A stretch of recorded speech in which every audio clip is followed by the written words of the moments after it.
Oof. Technology hurts. Um, okay. Apparently, I don't know how to work this shit.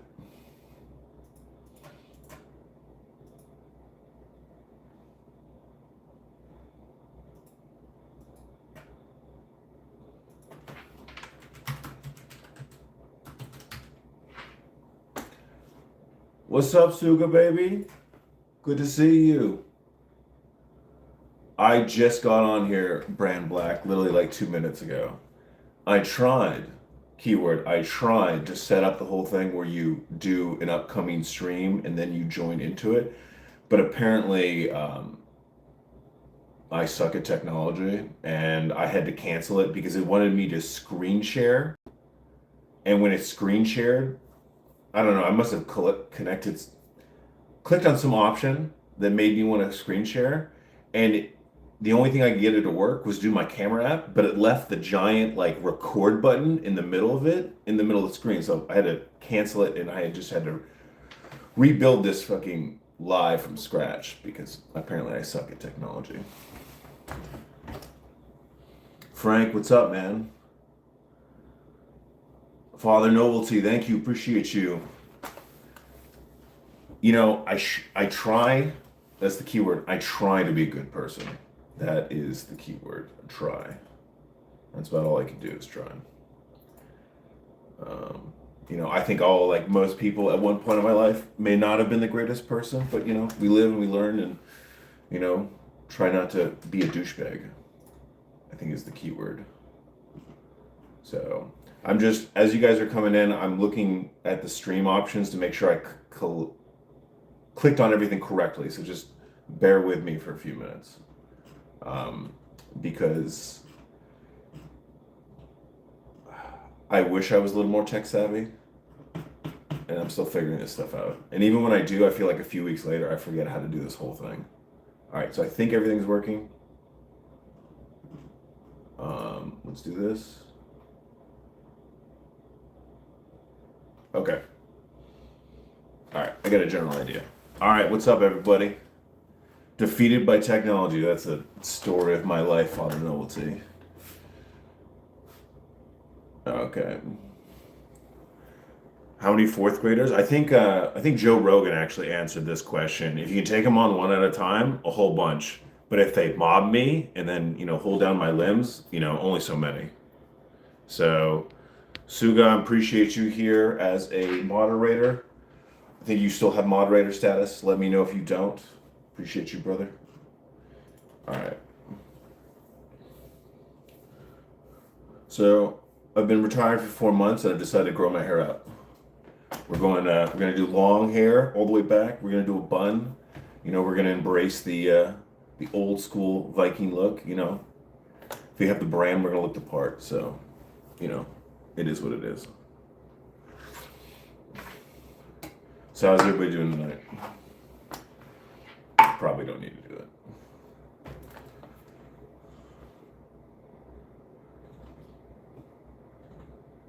Okay. Can you guys hear me as well? I think I'm using the headphones. You got that shirt at Rural King? I actually did not. This is actually Barbell Apparel. Don't mean to brag, but they're pretty awesome. They, I'm 6'2", 230 pounds, and I don't fit in a lot of clothes. And Barbell is like a very athletic but high end brand. And the cool thing is, they have a lifetime guarantee. So if you're someone like me who constantly like rips and destroys their clothes, they'll actually replace them. Especially if you're an elite member, they actually replace it for free. I think if you're not an elite member, they will replace it for like 80% of the value, which I'll be honest, I do quite a bit. Yeah, yeah, they do. So, you're just trying to, look the part, a little bit of cosplay, if you will. Who do you think win in a fight, a grizzly or a lion? Probably a grizzly.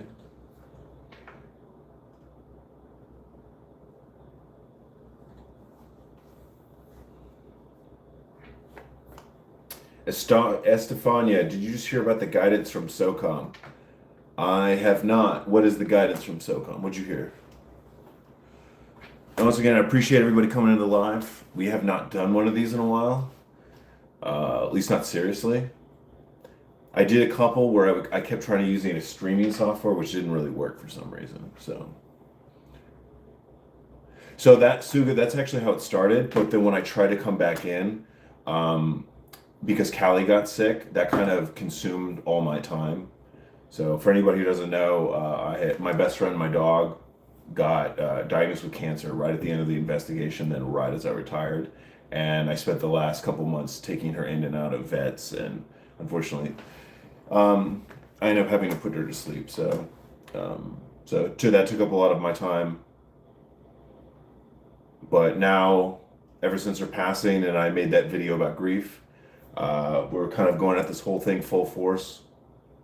Been on a couple podcasts. We have actually a couple more lined up, and I'm putting out as many videos as I can in a short amount of time. The next video, which I was supposed to record today, which was the fitness video, which is going to be my foundational fitness video about how I go at fitness, what I've learned, my particular concepts, and what I believe in. And from then, I am going to make all the other videos based off of that, whether how you do things, how you prepare for things, how you prepare for triathlons, how do you prepare for high rocks. I'm doing high rocks in May, in the best should be first week of June. So,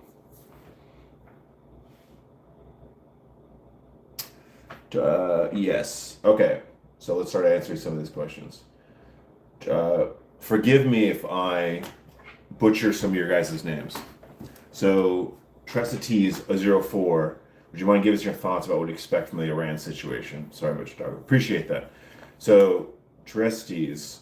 So, we are trying to, and remember, I'm retired, so I'm going off of the last information that I was a part of. So, the doctrine that I was a part of, that I was involved with, especially starting back in 2012, has been the way that we think about this, which is we want Iran, the people of Iran, to take the country back itself. So we are providing them a window. We are taking out we are taking out the leadership, and we're taking out the Islamic Republic and the IRGC's ability to communicate. So if you were going to help a population take back over their country, the biggest thing you have to worry about is their government coming back down on them. But so by us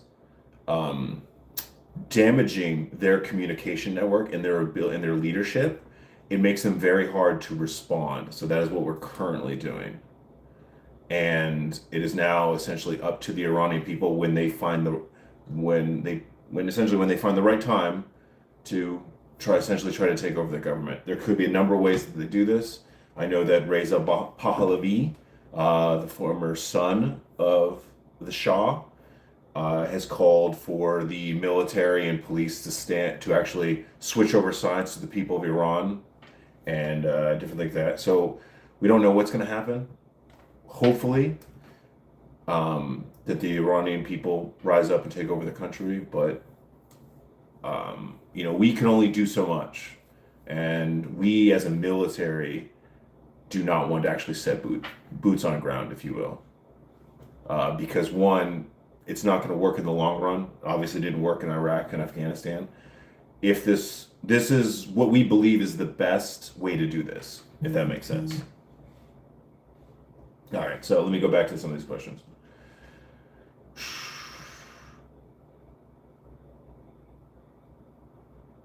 Sug, I thought you were going to the PAX route in Costa Rica. No, I was just there in a couple weeks, to take my mind off of putting Callie to sleep. Let's see. Have you been to Iran? Not officially. How effective do you think Starlink backpacks in Iran are working out?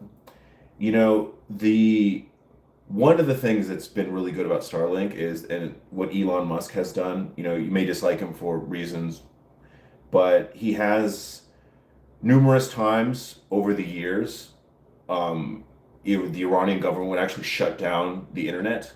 So a lot of the people inside couldn't report a lot of the justices. So the Starlink capability is allowing the Iranians to still get out information about what's going on inside the country, regardless of what the Iranian government wants to kind of keep under wraps, if you will. Do you think Russia is going to lose Ukraine? That's a really good question. If you look at the history of Russia, this is actually how Russia fights wars. That they usually start at the beginning, with high hopes. They don't do very well, and then they just kind of grind it out until they eventually win. It's very possible Russia might win. It kind of depends on how the rest of the world reacts, or they let Ukraine fall. So I don't think that Ukraine can do it by themselves. But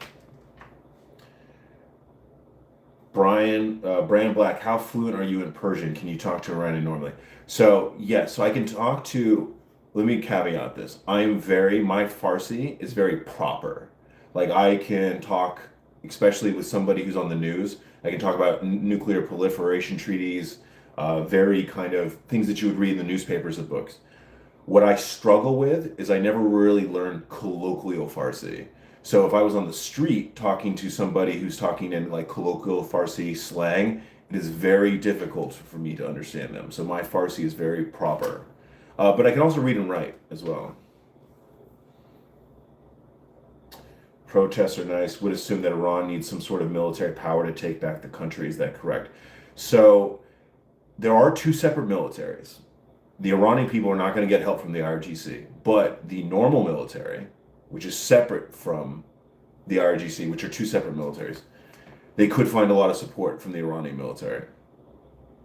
So they could, to getting military backing, that's their best chance, is to convert units of the normal Iranian military, also known as the Artesh. They have an army, they have an air force, they have Marines.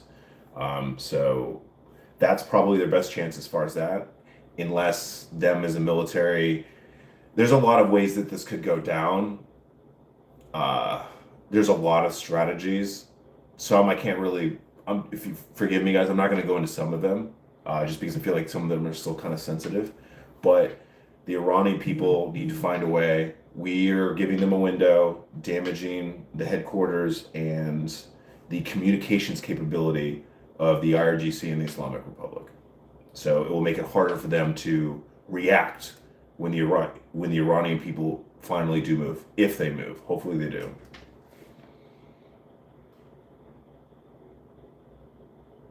Okay. Let's see. Father Nofi, like an Iranian paramilitary group of some sort. Yeah, so there are a number of factions within we'll call them the loyal Iranian people, right? And they've been there for years, and they've been working behind the scenes as much as they can, but they're only so powerful. And the IRGC has grown quite large in the last couple of years. Like when they first started, they were only like 1,000 or 2 people. The IRGC is like over 10,000 members now, so they are a bit of a problem, and that will probably be the only thing is holding back the people of Iran from taking over the government pretty easily, because it's the IRGC that's really stopping them, at least from a physical standpoint of view. Have you discussed Israel influences DC and CENTCOM? I have not. So people are obviously going to really focus on Israel, thinking that this is something that Israel is like influencing. You guys have to remember that 2 things can be correct at once. Is Israel influencing our decisions in this particular point? As a country? No, not really. Is this also something that Israel wants? Yes, for obvious reasons. Just because it's something they want doesn't mean they're driving us in doing this. We're doing this for our own reasons. And, whether or not they have their own, Israel has their own reasons to think that this is a good idea. But as you notice, there's a lot of Arab countries who also believe this is a good idea.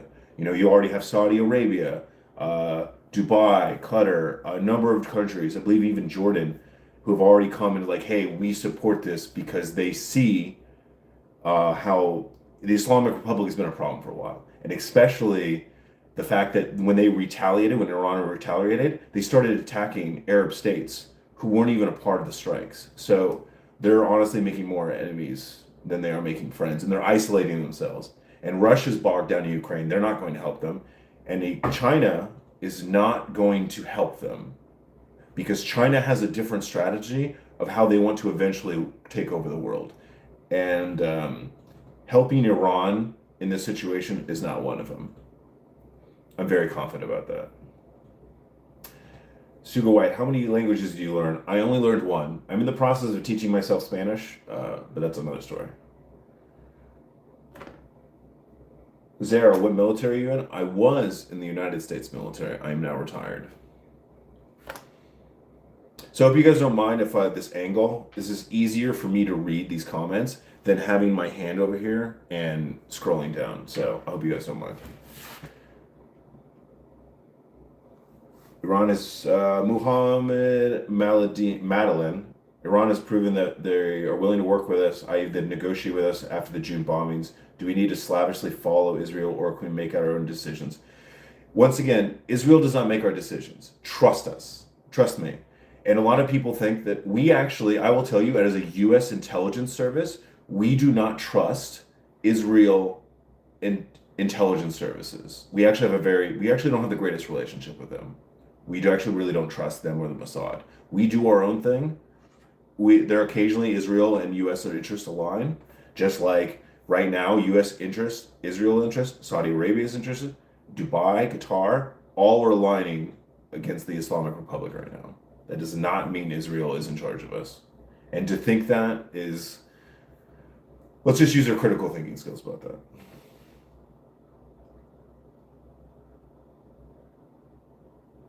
Brand Black, I'm going to hope you get ahead and guess you are scheduled on Tier 1 podcast for obvious reasons. Well, as a matter of fact, Brand Black, the man himself just reached out to me about an hour before this podcast and asked me if I would come on. So, and I told him I definitely would.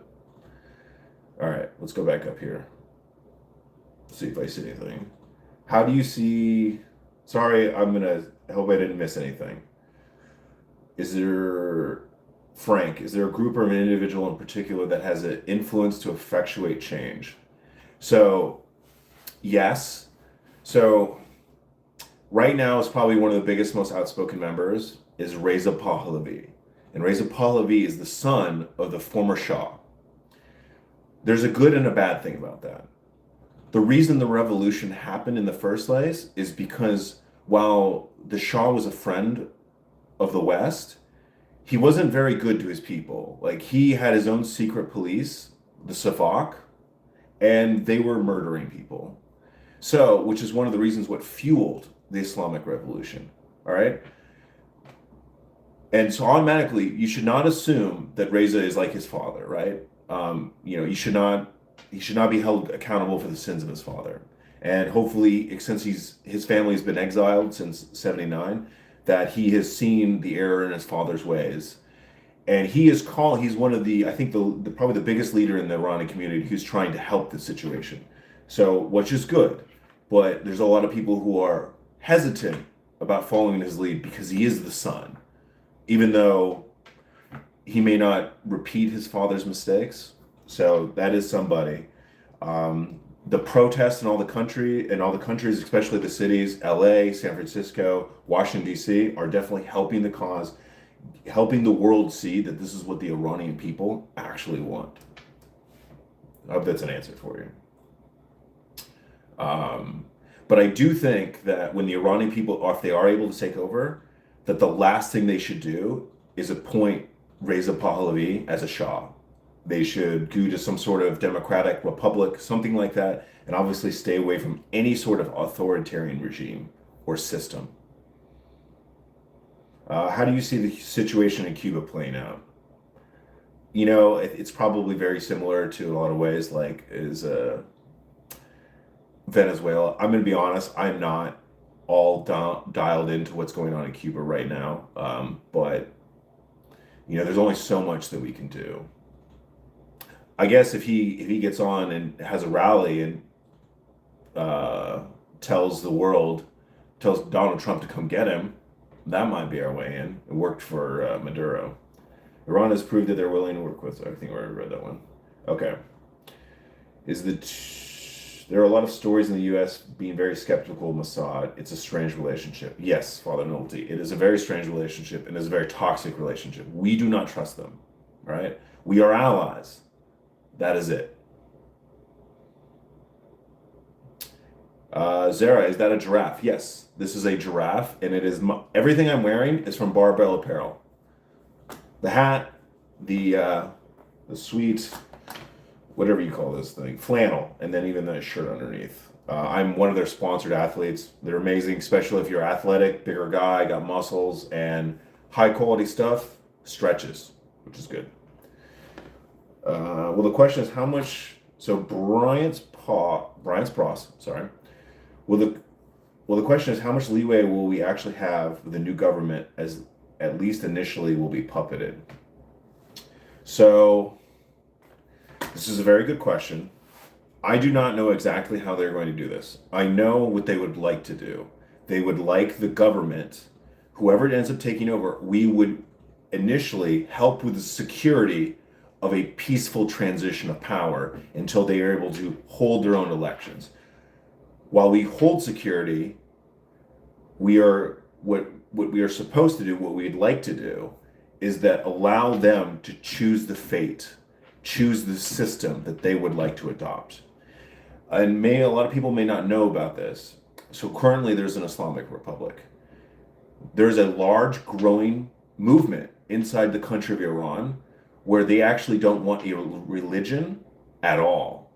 That because the population of Iran has been so under the thumb of the Islamic Republic that they are disenchanted with the entire concept of Islam. So there's actually a large portion of the people living inside Iran, and obviously a lot outside of Iran, who actually don't want to have Islam as a part of their nation at all. So that's also another growing movement within it. So it should be the government, if they are able to take over, a government that actually is not based in religion anymore.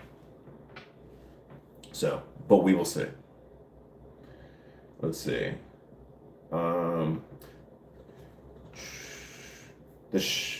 Father Novelty, the Shah will be a bit brutal. The new regime killed more people within a month than the Shah killed over the terror roll. And that's probably true. It still doesn't change the fact that he did. And that's the reason, one of the main things, that even though Shah did a lot of good things, he was very paranoid. And he used his secret police. I hate to draw comparisons, but probably one of the closest things is to the SS, right? Like, you don't just go and start murdering your opponents. So he fucked up, okay? Which is why the Islamic Revolution happened. And to the Iranian people, they took one bad situation. They were promised good things, and unfortunately, what they did is they traded an authoritarian dictator for an authoritarian regime. So obviously, here we are, 40, 60 plus years later, and they're still trying to get it right. Not everybody gets it right the first time. We're always learning. We're always developing. So, say what you want, but the Iranian people have learned, and hopefully we'll see if we can do it better, if they are able to do that, if they're able to take things back over. No to the Shah, no to the king. Absolutely, I agree. There should not be a Shah. There should not be any sort of dictator. If Reza Pahlavi, his son, is able to help spearhead the government, I hope he's the first person to be like, no Shah, no king. What we need is some sort of a republic, democracy, whatever they choose, but definitely no dictators.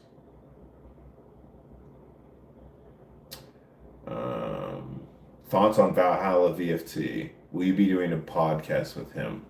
Does Valhalla VFT have a podcast? I think Nate's a good dude.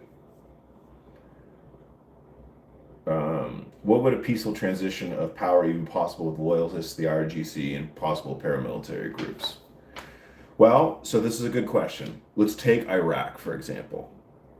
One of the problems, one of the things that we did in Iraq is that when we took over power, well, one of the biggest mistakes that we did is we got rid of the entire Ba'ath Party.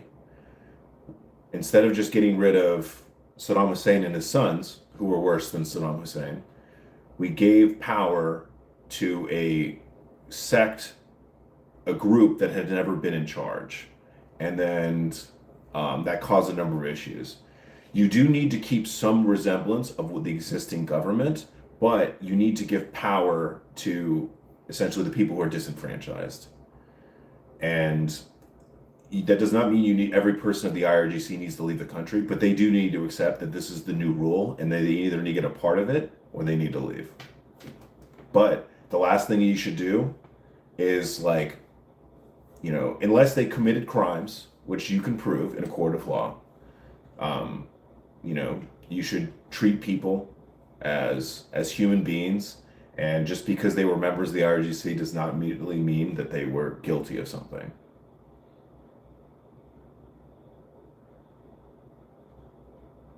All right. Let's see. Will you... Delightful, hey, can you recap your views on the war?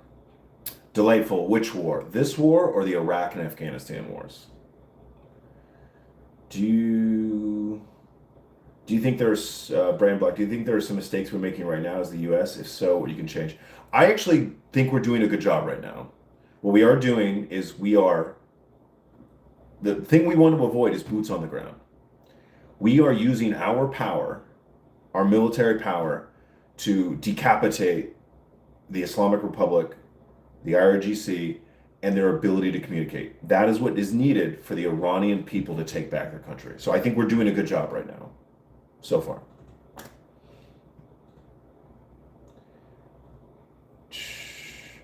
Matt Brick, did you live there? No, I've never been to Iran. If I was ever to show up at an airport in Tehran, I would get arrested immediately.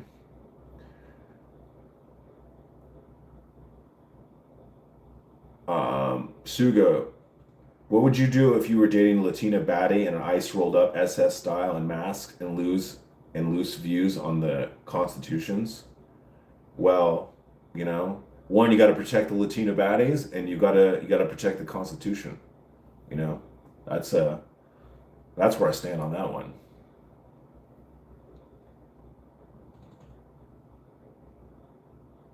No, you're good, Father Novelty. No. It's a good point that you brought up. It's not downplaying. Like, he did some things that were good, but he did some things that were bad. So, absolutely. Sugar White's always in here asking the important questions. What we need is freedom and a McDonald's capitalism. Look, there's a reason why McDonald's, I think, is everywhere there's democracy. I think there was some sort of thing about it. Okay. What would the IC community be doing in this situation? As far as in support to the actions in Iran, that's what I'm guessing what you're talking about.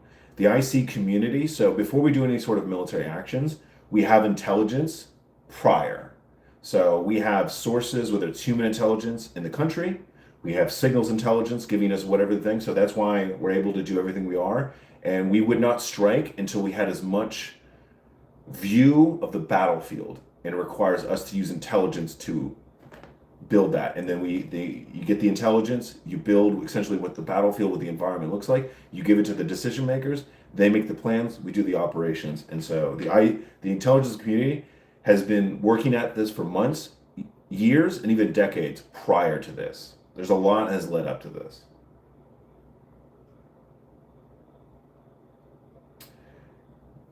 Hey, Hung Cow, thank you for the $4.99. I appreciate you, brother. It's like that for sure. Do you think we'll go back to Afghanistan? What role do you see for them in the future? By the way, I'm auto said by your level of intellect. Well, I appreciate that, brother. I really do, Hung Cow. So, do you think we'll ever go back to Afghanistan? Not in the role that we did. Look, there are certain cultures and people that you just can't help. And I talked about this in the video that I put out today. It was a short on YouTube and it was a post on Instagram. The reason why Germany and Japan worked is because their cultures were, they helped, what's the word I'm looking for? Their cultures were amenable to what we were trying to do. Afghanistan's culture is not. That is very difficult. They need to change when they're ready to change. The Iranian people are different. They are closer in culture to actually Europeans.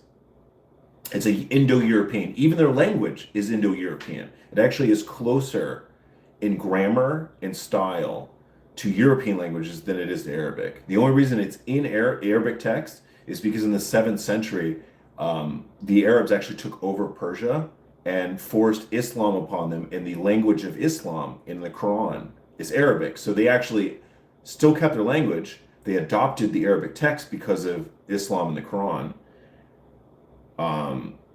And then they've also adopted a bunch of Arabic root words, but Farsi is still an Indo-European language.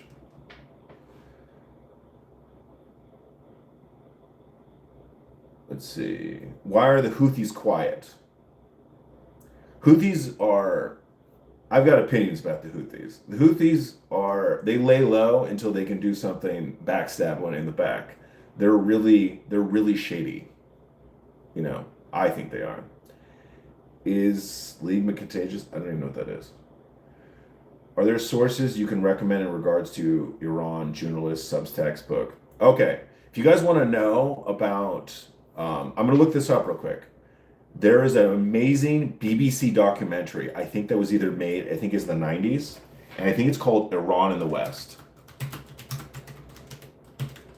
Yes. If you guys want to learn about Iran in the West, one of the best documentaries I ever saw is Iran in the West. It's on YouTube. There's 3 parts. Part 1, Part 2, Part 3 by BBC. If you guys want to learn, it's great. It's extremely well done. It's extremely well narrated. I would watch it. McDonald's are closing locations at rapid pace. What is your message to the world now and why? I talked about this in the video the other day. We want to get political about whether we help the left or help Iran. And everything gets turned into some sort of political theater. The left is like, we shouldn't help them, because they just want to go against everything that Trump does. The right wants to, a lot of them go against anything that Trump does. They're cool. They're about, right? But we're missing the point. The Iranian people want our help. They have been asking our help for 46 years. Well, the ones who lived outside of Iran, let's be honest. The ones outside of Iran, the ones who left, the majority, almost all the population of Persians outside of Iran have been asking for help for over 46 years. The people inside Iran have been asking for it for a while now. When you have great power comes great responsibility. And we have answered the call of a subjugated people. This is what the Iranian people want. Let's try to give it to them, but let's do it the right way. Not repeat the mistakes we made in Iraq and Afghanistan. So I would say if an entire people who all the evidence is there that they've been under the thumb of an Islamic regime that has been not very nice, has been very oppressive, let's help them. Let's help them in the right way, though. Because these people are asking the world, not just the United States, they're asking the world for help. And they've been asking for a while. So that would be my message. Let's stand with the Iranian people. Let's stand with the Persians. All right. Jennifer, good to see you, girl. What do you think of Pete Hegseth's action so far? If you talk to anybody who's in the military or has been in the military, most of us are very big fans of Pete Hegseth because, he's essentially, he's obviously not a general, so he's not a soldier's general, but the term still applies. He's a soldier's Secretary of Defense or soldier's Secretary of War. Okay. Why are you all called operators? I'm going to be honest. I forget. I'm actually not sure exactly where it came from initially, but as operators, we do operations and we operate. I actually don't know exactly where it came from. Do you believe Trump intentions are for securing Iran? I believe Trump's intentions are for helping Iran. Do we have some other second and third order benefits for that? Yes, we do. It is in our political interest to help the Iranian people. Is it for the good for the people? Yes. Is it also helping our interests? Yes. To deny that is to lie to ourselves. But as you can see, almost all of the Middle East is supporting this, and there's for good reasons for this. Even the Sunni Arabs, the Sunni Islamists, see the benefit of getting rid of the Islamic Republic. Tobak Asur, 999. I appreciate you, brother. Do you see conflict getting drawn out, boots on the ground, even the topography of Iran? What would an invasion look like? What would be the goals to ensure successful transitional power? That is a fantastic question. Do you see the conflict getting drawn out? Hopefully not. If the Iranian people rise up and are able to take over their government, hopefully that doesn't take too long. It will not happen overnight, though. I hope everyone knows this is not going to happen overnight. There's a reason why Donald Trump and Reza Pahlavi have told the Iranian people to stay inside. Let the West, the US, the Israel airstrikes do what they need to do. And when it's time to take over, hopefully they take action and they are successful. Boots on the ground is not very likely because of a number of different things. One, that's not what we want to do because we do not want to repeat the sins of the past of Iraq and Afghanistan. The Iranian people need to do this for this to be legitimate. Because if we take over, it starts to lose its legitimacy. Also, Iran is not an easy country to take over. They have two separate mountain ranges. It's not like Iraq where it's a desert where we can just get in tanks and we can go across. No, it's topography. It's a difficult country. And there's two separate militaries. Right now, the Iranian military is not, the normal Iranian military, not the IRGC, is not quite sure what to do. But if we were to invade and boots on the ground, that would give them a reason to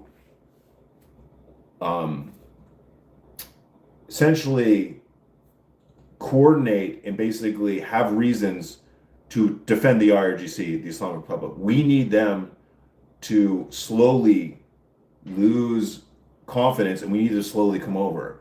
But if we were to invade, that gives a greater opportunity for the Iranian military, the normal Iranian military, to unify with the IRGC and fight us. There's a lot of different reasons. And also, we don't want to be there. I hope that helps. Let me get to the other question. What would be the goals to ensure successful transition of power? The goals would be for the people of Iran to take over. And they establish a government free of religion, because I know this is actually a growing sentiment within Iran. They are very anti-Islamic, not just the Islamic regime, but the anti-Islamic, the religion.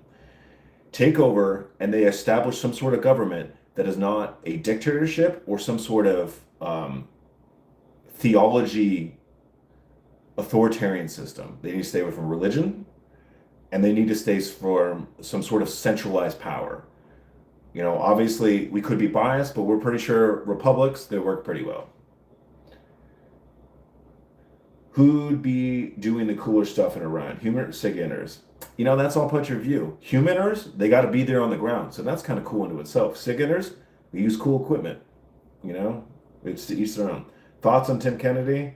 I think, you know, just tell the truth. I think, you know, that's really all it is. I think the whole Tim Kennedy thing's played out. All right. Sorry, you guys are coming in with the comments. I appreciate it. I'm trying to go as fast as I can. I appreciate all you guys. Let's see here. I think I already scrolled down too far. Tell me why the U.S. needs to get involved in this rather than focus our efforts on our own problems. We're never not going to have our own problems. That's not an excuse not to help other people, right? We are the number one superpower of the world, and we're not perfect, but we do probably have the best moral base. And the Iranian people are asking for our help, not just our help, the world's help. We have the power to help them, and we have power to help an entire region by doing this. So, but if your argument is that we'd rather focus on our efforts and our own problems, we're always going to have our own problems. That's not an argument. Respectfully, of course. It's a good question, Rock Branch Claw. I mean this respectfully. Let's see. It's theater because the intentions aren't true to the public. The U.S. government could care less of people. That is not true. I actually know many people in the government, and I've been a part of these conversations. There are many people within the U.S. government who do care about the Persian people. And if you know Persians, Persians are great people. It is a great culture. And if there was a culture to sort of help, it's the Persians. I like how Trump positioned the other Islamic countries against Iran's government. He did, but then Iran sealed the deal because they could have just retaliated against Israeli and U.S. targets. No, they shot at Arab countries who weren't even involved. That was dumb. Beckwith explains operator title in his book. You know what's funny, Frank? I appreciate the pointing out. And I've read that book. So I should know that answer, but apparently I forget. How do you have all these normal people in here? That's a good question, Zara. I'll take that as a compliment, I think. MK Rod. Great responsibility shouldn't be like giving power to Taliban in Afghanistan and giving power to all Sharia in Syria. I don't disagree. We have made mistakes in the past. Doing stuff, for example, most of us and most of the veterans know that we were lied into the Iraq War. And I was one of the people at the beginning who believed in it. And I fell for the lie, which is one of the reasons why I'm such a healthy skeptic. A power vacuum always works out well. What is the plan for succession? That is a great question. Hopefully, it is to establish, and I've said this before, a non-theocratic, non-dictator, non-centralized sort of government, some sort of democracy, republic, something. But the Persian people, the people of Iran, need to choose their destiny. They need to choose their government.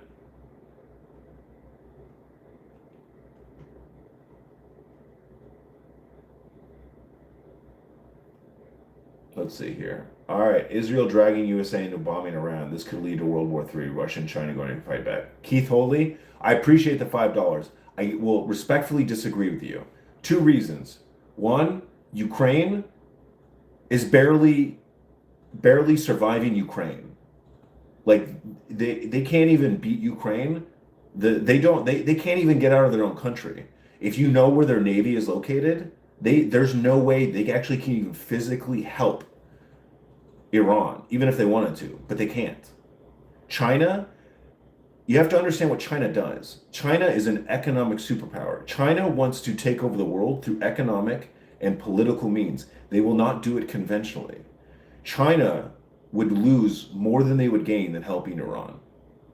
They are not going to help. This is not World War III. This is a whole lot of countries against one which nobody likes. Trust me, even China's not a big fan of them.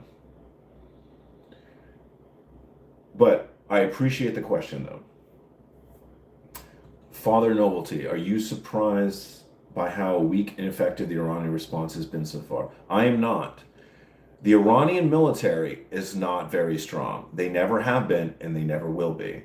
So, majority of their equipment is... So they have American equipment, which they got from the 1960s, the 1970s, and after the Iran hostage crisis, we stopped giving them parts.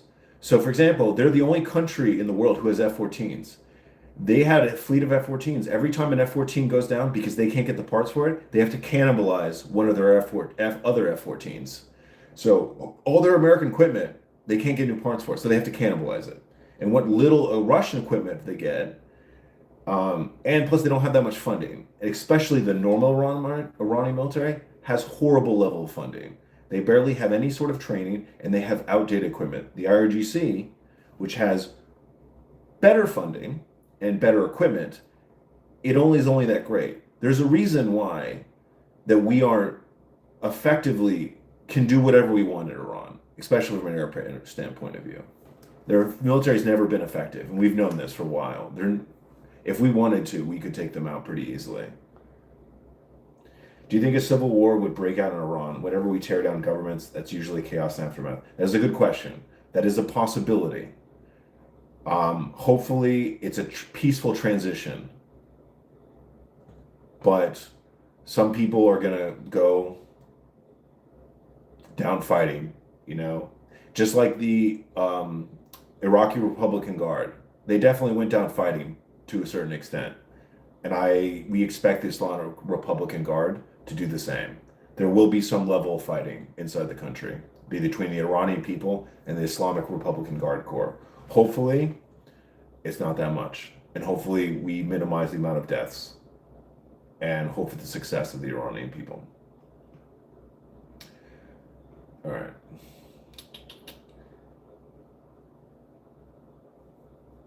Suga, do you want me to put people in timeout for getting political or only if it's offensive or repetitive?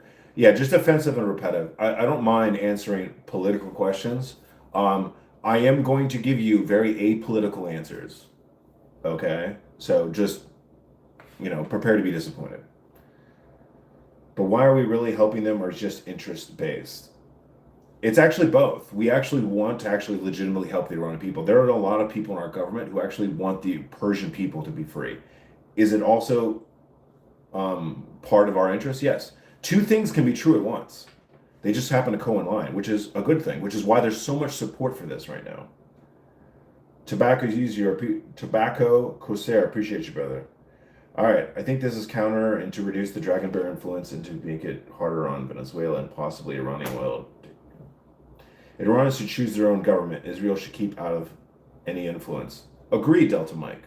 And that's what will happen. Trust us, as a U.S. government, we are not going to allow Iranian, Israeli influence. Trust me. We're not the biggest fans of them, especially from an intelligence standpoint of view. Zara, well, so that's one of the things. When you learn Persian, for example, it's not Iran, it's Iran. And I have to tell these names. Like, for example, my Persia's name is Yusuf. All right. Iranian equipment is painted rust. Also true. Do you think China is a superpower? They are in their own right.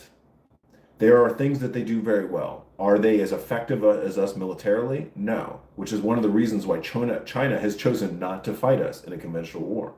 They are trying to undermine us economically and politically, which is another reason why they will not get involved in this conflict in Iran. Let's see. Do you believe Iran has actually close to nuclear strike capability? If so, do you believe that they would have actually targeted the U.S. instead of Israel? They do not have the capability currently, because if they would have, I think if they could have, they would have. Just because at every government, they chant "Death to America" on a daily basis. They literally have murals throughout Tehran that show paintings of "Death to Israel, Death to America." That's what they want. Do they have that capability? I don't think so, because they would have if they could have. Being able to strike Israel versus striking the U.S., that's different, because that requires a higher level of technology when it comes to ballistic missile technology. So, especially for somebody who was obviously in the Iraq War and we were lied into weapons of mass destruction, I take this with a grain of salt. That's why I believe that my reason why I do support this is not because of missiles. I support it because of the people of Iran want this. And I believe, and I know, and I'm very involved in the Persians community, actually in the United States. And I've been a part of Persian culture and a subject matter expert in Iran, both professionally and privately. And I can tell you that this is what the population of Iranians in the world, including the majority of the population of Iran, this is what they want. So I'm happy to support the Persian people. Suga, I appreciate you, brother. Frank, with the advance of our technology today regarding electronic and cyber war, do you think we could have conducted these strikes years ago? Yes, we could have, but I do think at all times it requires an administration to have the cojones to do this. I'm neither a Republican or a Democrat. I am a centralist. I'm a moderate, but because I'm a healthy skeptic, I believe it's good to be in the middle. Trump has, nobody hasn't noticed in the last number of years, Trump does what he thinks is right. Whether it's right or not, that's neither here nor there. So you get a man who has the ability to do things and has the willing to do it. That's why we're in this current situation. All right. Brand Black. Hey, appreciate the $5, brother. Appreciate you. Among the veteran online community podcast, there's a big America First isolation movement. Be prepared for this in your online career. Absolutely. And like with all things, everything is nuanced. Should, as the American government, put the American people first? Absolutely. But as the most moral, we are not perfect. As the most morally consistent, right? We do have our ups and our downs. Superpower. We do have a responsibility, or at least when called for, when people ask for help, to come and help them, especially when it's an entire culture or nation.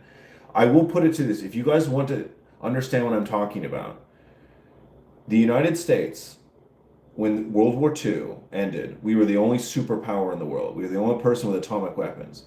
If we wanted to, we could have taken over the world. We could have held the whole entire world hostage. We were the first power in the history to have that ability and choose not to do it. Think about that for a second. All right? Is it America perfect? We are not. Are we learning our lessons? That is how we become a great country. That's how we become a great people.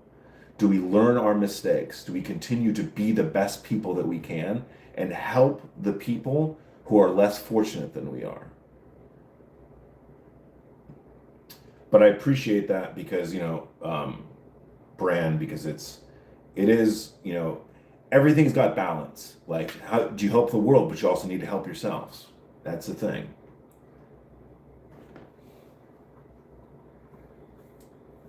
Not related, Ryan, but I'd love to hear a bit more about Saudi in the future. Love your content. Gareth Luttrell, I appreciate you. Yeah, so if you saw my video about support to operator in Saudi, if you guys would actually like more content about what Saudis do and what they currently do, because I can get into research about what they're currently doing, at least as much as I can talk about, I can definitely make a video about that. Do you think the death of the leader, would that open other Islamic extremist groups and doorway to fill that space? A sort of banding together to mainstream strength in this extremist network. Of course it is. So a lot of people may not know this. There are actually two Ayatollahs. There is one in Iraq and there is one in Iran. So think of it, they're like, it's the equivalent of having two popes. So the Ayatollahs are the religious leader of the Shia sect of Islam. There are two of them. One is in Iraq, one is in Iran, and they're actually opposing of each other. And the larger population of Shias follow the one in Iran. There is a portion of Shia religion that follow the one in Iraq. So is there a power vacuum? There's always going to be a power vacuum. But luckily, there is a growing sentiment within the population of Iran, the ones in Iran, obviously the ones outside of Iran, who don't want religion at all. So I think that it's a very good possibility that if the Iranian people were able to take their country back, that there will be no religion involved in their government. So we shall see.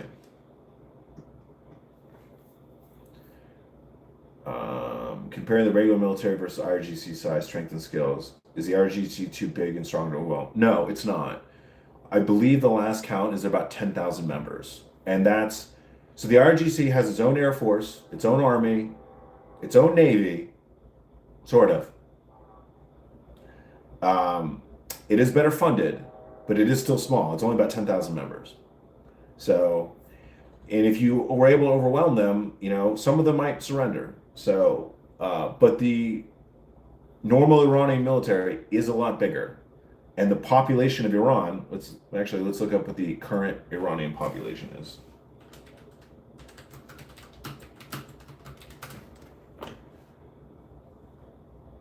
approaching 93 million. So 93 million, obviously take it like you get 10 million, even a million, you could overwhelm 10,000.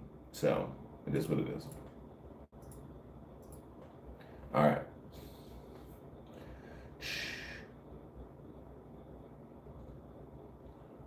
What do you think about Americans that have passed away with Americans, people's tolerance of bloodshed? Look, when you join the military, there's a chance that you may die in foreign actions. That's a part of what you do. You know, it is the price that we pay for helping other people. Would I love for Americans never to die in foreign wars? Absolutely. But I do think that sometimes there are things that are bigger than ourselves and that we should do what's right and try to help injustices around the world. Just don't lie us into these wars. That's all I ask. So we were lied into the Iraq war. And from what I can tell, in my experience, we are being told majority of the truth about what's going on right now. And one of the reasons why we can tell that is because we are actually not trying to physically put boots on the ground. We are actually trying to help the Iranian people to take back their own country.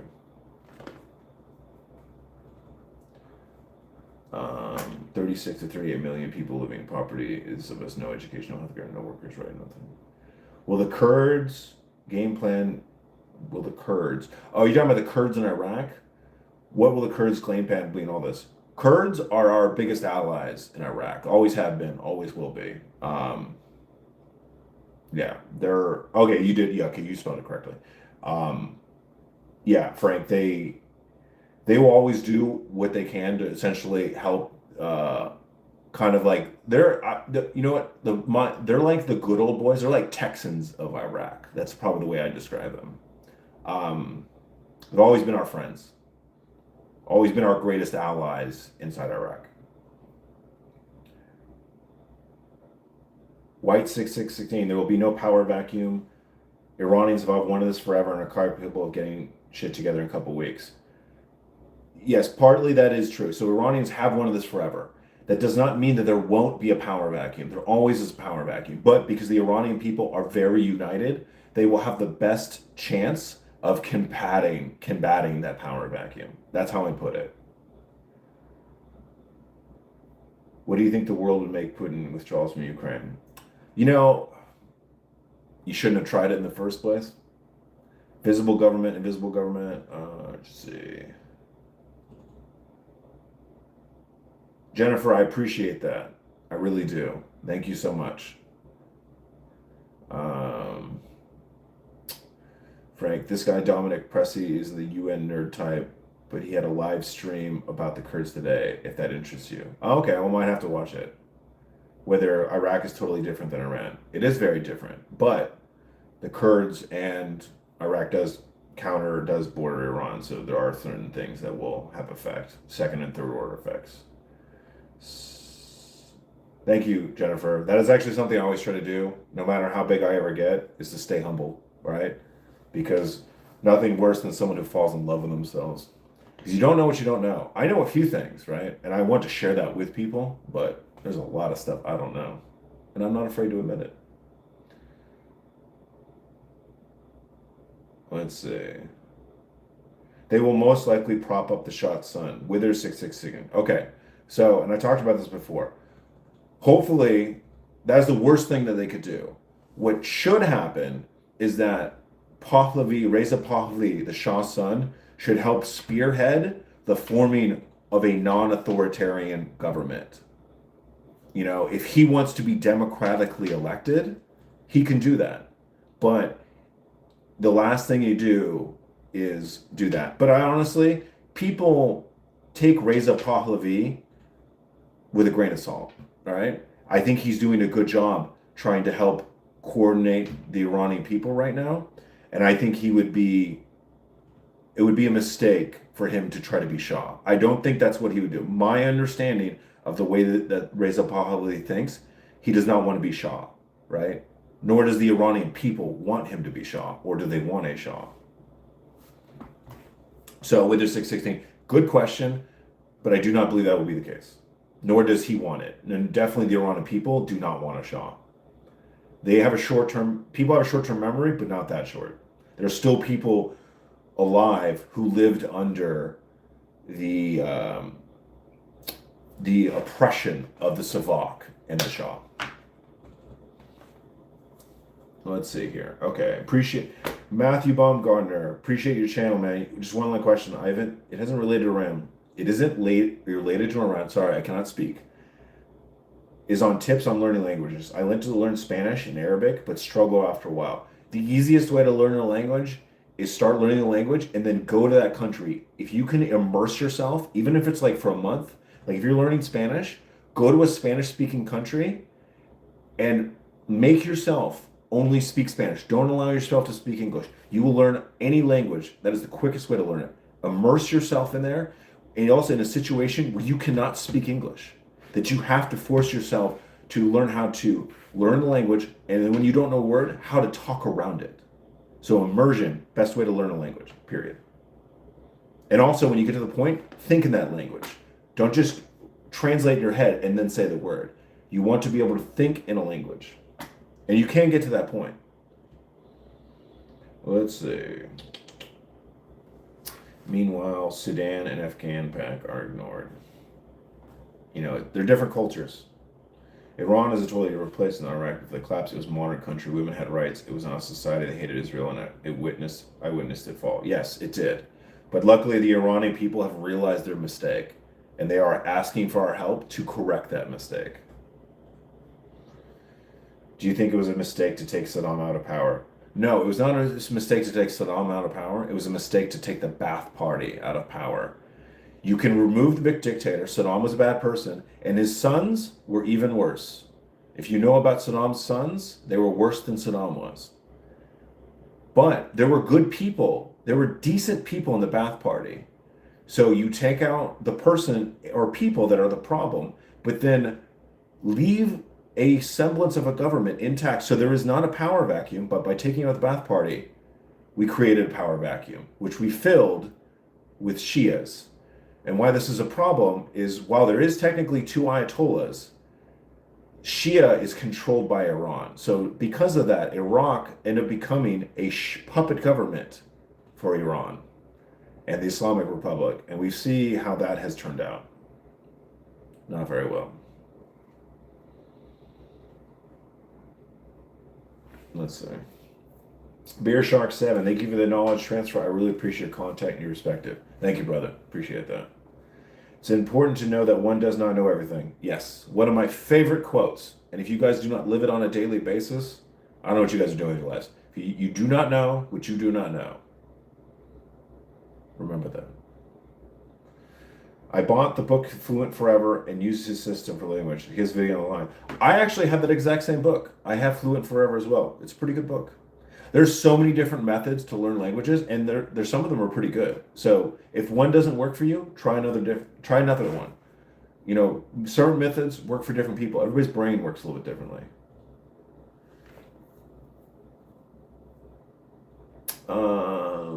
Blitz Chimera, does TFO still kick down doors, or is that a connector tier 1 gig dealt like that? Majority of what TFO does do is not, they don't kick down, that's not their main job, right? Some certain people are trained to do that when that happens, it needs to happen. Yes. If a mission comes up and doors need to be kicked, they're not calling TFO to do it.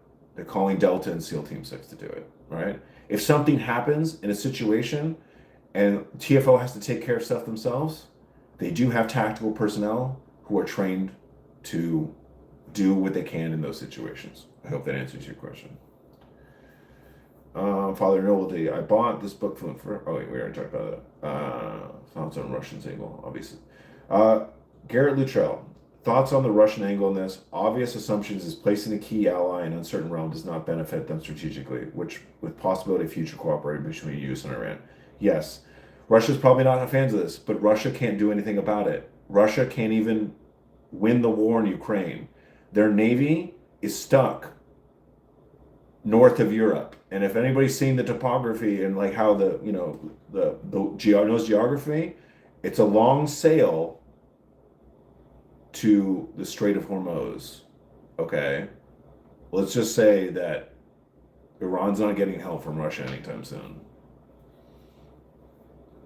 Where they're 616. Yeah, my sister's husband is from there, so we get a lot of people I know growing up. Everyone is super happy about this. They will definitely put up a republic like ours.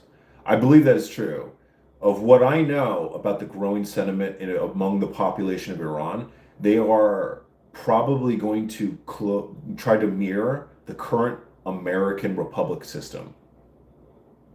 So, but we will see. That may be the plan of some people. There also could be some bad actors who want some other things. But hopefully, the cooler and more intelligent heads will prevail in that particular situation. Fritzner, we'll just call you that. Do you think Iran will change to a non-theocratic country? I believe that they will. Like I said, there is a huge growing sentiment, inside Iran. Outside of Iran, they're very non-theocratic. Inside Iran, where the most theocratic Iranians are, there's a growing population and a growing sentiment where they're actually anti-Islam and they actually want to be anti-religion, everything. And then what's most likely going to happen is if the Iranian people take over, that religion will not be involved in the government because they've learned their lessons that didn't go very well. Have you ever worked with Dutch forces? If yes, how good are they? I have never actually, me physically, worked with Dutch forces. The closest thing I've ever worked with is Norwegians. Are we still going to do a Group 75 hard? Yes, we will, Suga. I need to get out this fitness video, and when I do, then we can start planning all this stuff. So I appreciate you reminding me. I remember you asking that originally. Garrett Luttrell, I would assume that the shared drone supply for Russia would be impacted also, although I believe that there is now shared drone factories in Russia now. Yes. So, like with anything, there's a supply, right? And if things are done in a proper way, supplies could be cut off. That's how once again, I'm retired, so I'm not current up on what's the current systems and what they're doing about that particular thing. It probably is within the purview of the Americans to cut off that supply, but I'm no longer involved in that conversation. So do you think Iran's Shia leadership no longer in power will affect Iraq? So with every Ayatollah and every supreme leader that we kill, another one takes its place because they still haven't gotten the message that they're going, like with everybody's going to cling to power. They're not just going to fold. Like these good people are not going to surrender. So that's where the Iranian people they have to rise up because we can strike every Ayatollah that gets put up, but it's never going to go away until the Iranian people rise up and take the country back. There should be a Discord server for your channel. Clifford66, I'm glad that you brought that up. That is in my plans to eventually do that. So I'm glad that you brought that up. All right. Rolex, Tudor, Breitling, or Psycho? You know what? I don't have any of those watches. And someone actually asked me last night if I was a watch guy. And I would like to be, but I'm not. I'm too poor to afford watches. But I would like to eventually know how good these watches are and I have an answer for you. But unfortunately, I don't. Would you agree that Volkus?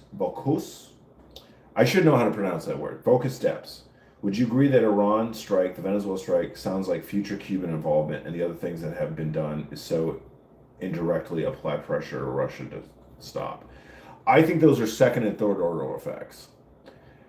Is it added benefits that these things affect Russia? Yes. Is that the reason why we're doing them? Not necessarily. If Iran carries out an attack on the U.S. soil by proxy, what do you think the escalation from the U.S. will be? I think, Suga, that we will do our best to never put boots on the ground. Minus intelligence assets and other things like that. Maybe a few special operations, very small. Even if we will try not to do that. If they were to make some sort of attack, we would continue doing what we're doing, but I think that we would probably put even more effort into it. But I think at the end of the day, we are trying to avoid U.S. troops on the ground at all costs.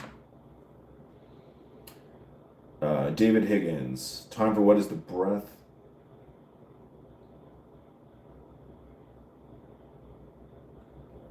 I don't know what that means. I thought you were Chuck Norris. Belzec, I appreciate you. I like when you lie to me, Belzec. Almost 40 for 80 hours into this. Anything you wouldn't have done, you or would haven't done, how do you rate current status? So we knew this was not going to happen overnight. You cannot topple an entire regime, a very well embedded regime like the Islamic Republic and the Islamic Republican Guard Corps overnight. It's too well structured and embedded. So this is going to take multiple days and nights. This could take a while. How long it takes depends on the Iranian people. Instead of watches, buy a kilo physical silver. All right, I'll look into that. I like real Dante, man. What was your 18 series MOS? I was not an 18 series. Unfortunately, I never achieved such thing because I was medically disqualified. I got a whole video about this. If you watch my video from support to operator, I talk about this whole story. I was able to get to become a tier 1 operator or operative, depending on the way you're looking at it. But no, I never achieved the 18 series MOS because I was never given the chance because of a medical disqualification. But if you want to know the whole story, watch my video from support to tier 1 operator. Do you get tired of the US being so evil? I think that rates the highest of all the dumbest questions that have been asked on this stream. Mr. Ozzy Bogentech, you need to look at yourself in the mirror, brother. Just think about that.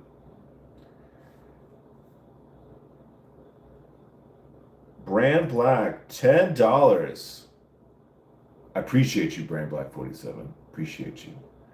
How confident were you in your old TFO unit of hitting a building, objective full armed combatants without the element of surprise, assuming the mission requires it? All right, I'm going to tell you right now, if I have to hit any building without the element of surprise, I'm not confident about it, regardless of who I'm with. Because if I'm hitting a building and they know I'm coming, there's probably no worse situation than that. There's a reason why DevGru and CAG stopped, like if they can, they sneak into buildings. They no longer just start blowing up doors because when they know you're coming, they can barricade hallways. There's a reason why doors are called funnels of death. So, appreciate the $10, brother. Thanks for your response. I just found your page tonight through a post. This is a great thing to see, and I appreciate your input and the centers of Tasha. I appreciate you, brother. That's how we're always going to be. We are not going to look. One, I'm a centrist, right? Because if you can't see hypocrisy on both the left and the right, you're not a true critical thinker. Okay? So, like most things, you need to be somewhere in the middle, right? Because most things in life require balance, and it requires you to be in the middle because there's so much nuance that's involved. And because so many things get lost in political messages, I just choose to look at things from a critical, apolitical sphere. You know, do I have my opinions about certain things? Sure. But does it take away from the message? Probably. And plus, most political messages are stupid anyways. Do you think peace in the Middle East is attainable? And if not, who will be the next major agitator? Sishin Unpop.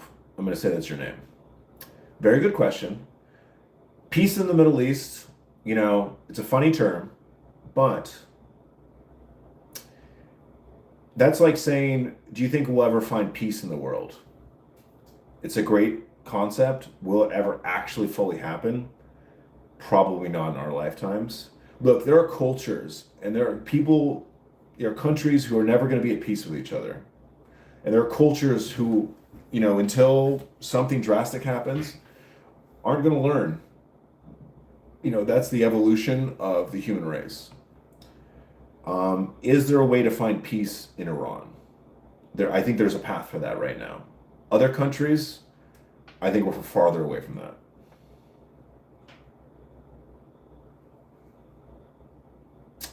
Sue White, I'm sorry, I missed that video. I thought you graduated the Q course and went from SF. No, I did not. Unfortunately, did not. But yeah, there's a whole video. Suga, please watch it, and you will see. I got Clifford 66. I got medically disqualified after 3 years of trial and error, and I should be enlisting in May unless Maps flags me on. Hey, good luck, brother. Send us a message when you make it in. Have you ever worked in civil affairs, and have you ever seen their work have any effect? I have worked not in civil affairs, but I've worked along civil affairs, and yes, they do have an effect. Civil affairs, like example, when we were in Iraq, and there were villages who didn't have wells and didn't have water systems, we would get civil affairs to come out and fund the projects to give them water sources. So civil affairs can definitely really help populations, tribes, cities, countries, all the different things, get things that they need to survive and help them, and just in general. I've definitely seen civil affairs help people.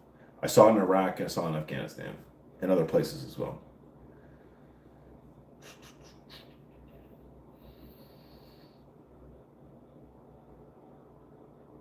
Okay. Fritzner, realistically, the IRGC is still in charge. I don't see the people taking the streets and fight. The Islamic Republic, and their military wing, the IRGC, well, it's also their intelligence wing, is still in charge, obviously. But will the Iranian people, in some form or fashion, physically take over the government? Unfortunately, in order for this to happen, they need to. How they do it? By maybe getting help from the normal Iranian military or other people within. There's a lot of ways this could go down. This is up to the Iranian people.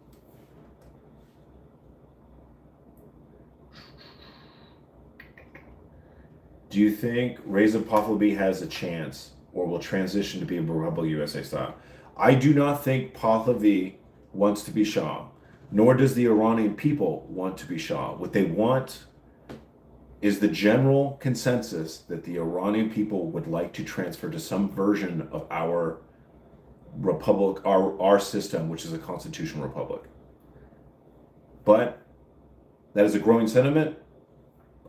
I do know that it also a growing sentiment is not to have religion involved at all among the Iranian people.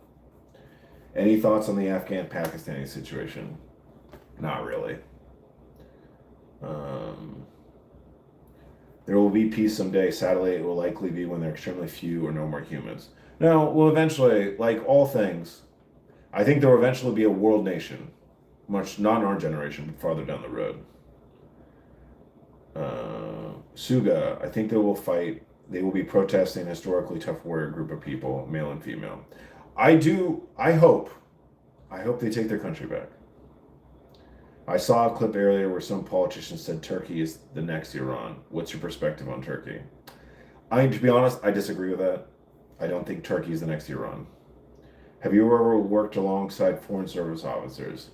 I've worked in the same spaces as foreign service officers.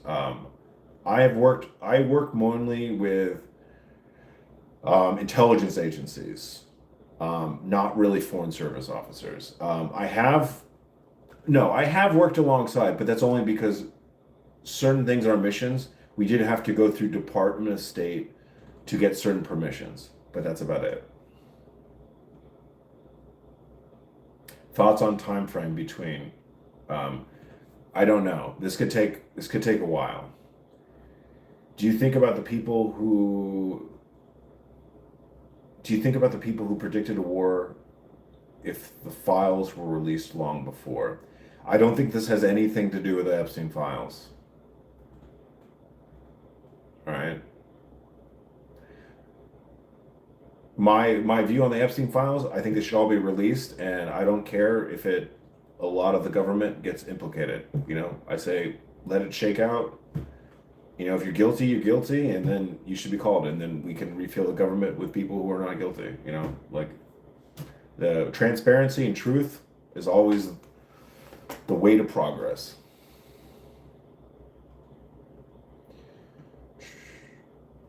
Iran has the best quality crude wells with the lowest sulfur content and the sixth largest gas reserves. Yeah. Is it true that you can't work for the UN for after working for TFO? Is the same vice versa? And how does it apply to civil affairs guys?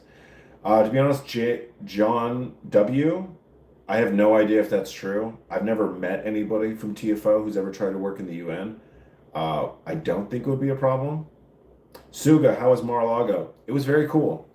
So anyways, know I got to go down to Mar-a-Lago to support, to do a fundraiser for the Veterans Day Parade. That's the parade that they started doing this past Veterans Day inside DC, and they're trying to raise it. So it's a veterans event. Obviously, we're celebrating Veterans Day inside DC. Questions with regards to your IG and not Epstein files. Oh, my bad. Okay, let me go back to that. Suga, if you can copy and paste that question again so I can see it again, it's kind of hard for me to see all these. Clifford66, I'm a knuckle dragger. I'm perfect for the infantry. My man. These knuckles drag. Trust me, brother. Okay. All right, let's see what we got here. Oh, man, you guys are killing it tonight. This might be our best live stream ever. All right. Let's see if I can find that comment. All right. These states need the Epstein files, suspect them all treated or handled. Would you ever travel to Iran? I would love to travel to Iran. I wanted to travel to Iran ever since I learned Farsi 20 years ago. I started learning Farsi January of 2006, and I graduated the Defense Language Institute of Farsi December of 2006, and I graduated with a 3.2 plus. Almost had a 3.3. I was like one question away from getting a 3.3, which is eventually almost maxing out the test. And I would love to go to Iran because I love Persian people. I love the culture, especially I like the culture outside of Iran. I like the Persian culture outside of Iran. Not really a fan of religion, institutions of religion in general, but I would love to go to Iran. And that's actually one of my best friends. If anybody's seen, I celebrated my birthday this past November, and I celebrated with my best friend, who's actually Persian, and him and his family, fled the country during the Islamic Revolution. He actually fled the country on horseback over the mountains when he was 4 years old, and he is one of my best friends. We actually celebrated our birthdays together. So that just tells you how involved I am in the Persian community here. Kelly Yerkson, do you feel our actions in Iran are just? I believe that we are doing the right thing as of now. That could change. And I will have no problem criticizing when I don't think that our actions are no longer on the up and up. Do you have any career decisions you regret? Brain Black. You know, there's an view with Anthony Hopkins, and he talks about regret, and you should never regret. You should just forgive yourself and move on, right? And that's why I try to go about things. You know, what I have done has led me to this moment, and I'm not too upset with how my life has turned out. I will say that what I know about TFO and ISA,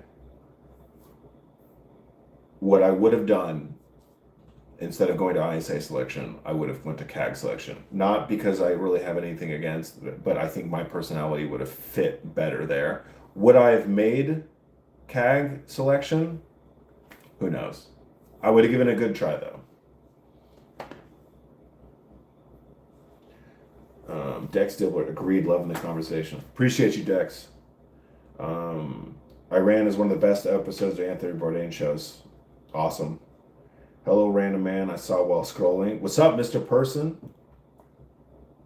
It's interesting that's your name and that's your comment. Any tips for stoic masculinity for a nerd asking for a friend? Cargo crew, always a great question. Stoicism, all right, there's a lot of tenets, but mainly to sum up stoicism as quickly as possible, you realize that you give very little power to things that you cannot control. So when things happen you can't control, don't get upset about it. Don't get all emotional about it. Do not worry about the things that you can't control. Only worry about the things that you can control, and then take the actions to do that. Because the only thing you can control are your actions. Every single day, do something that improves your life or puts you in a step towards your eventual goal. If you do that every single day, nothing can stop you from achieving progress. And the one thing that can achieve you from progress is worrying about stuff that you cannot control. So stop fucking worrying about it. And if you do that and you're able to emotionally protect yourself from the shit you can't control, which is majority of the shit, you're gonna do well. I promise you. Stoicism has helped me in my life. It has become my foundation from when I almost committed suicide. It is what Callie, my dog, is the reason why I didn't do it. Stoicism was the foundation that helped me crawl out of that pit.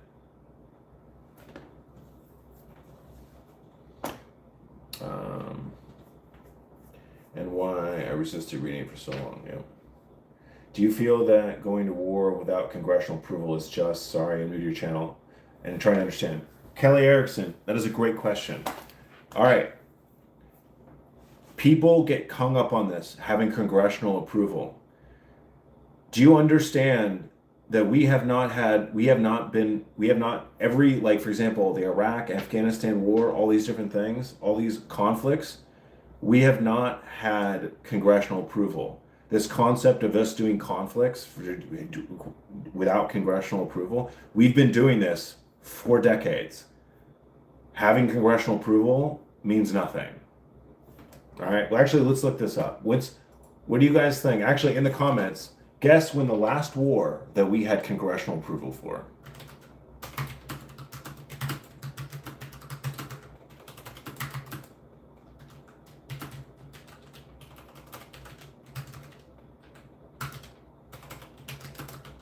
Don't judge me by my typing skills.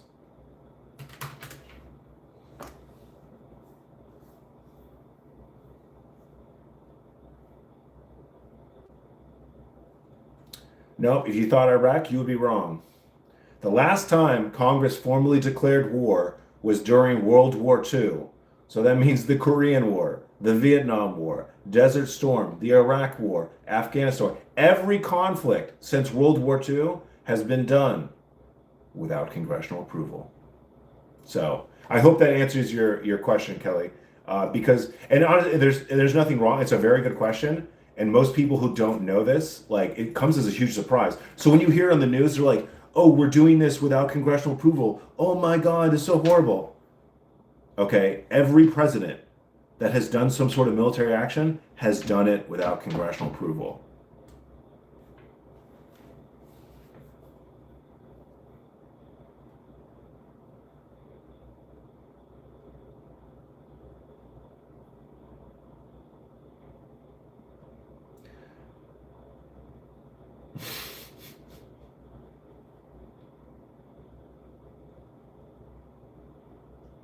All right, let's see. Let me go back up here. Sorry, you guys hit me with a bunch of questions.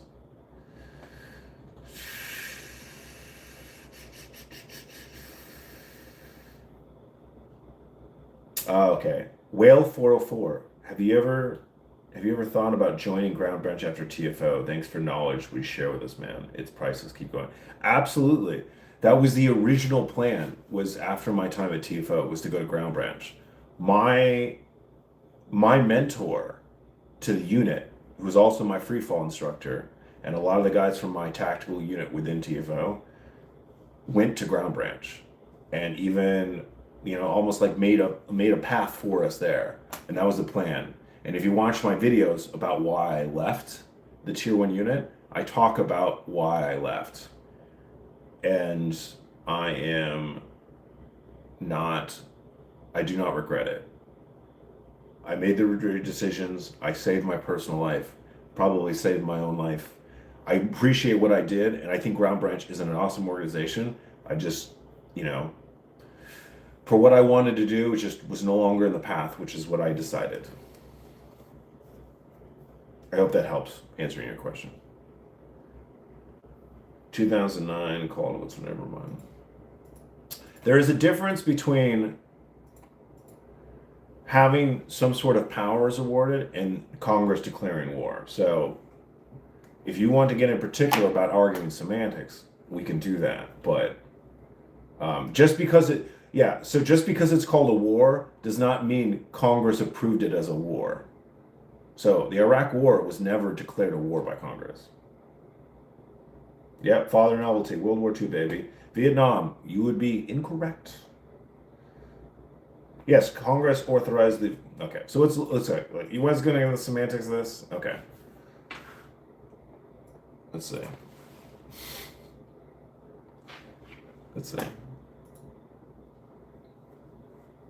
All right, okay. If we want to get into semantics of this, right? So the last formal declaration of war was 1942. There is modern authorizations, right? What that is it's limited uses of essentially your powers within. So declaration of war, you have a much broader scope of what you can do. Modern authorization gives you authorization for use of certain levels of military forces.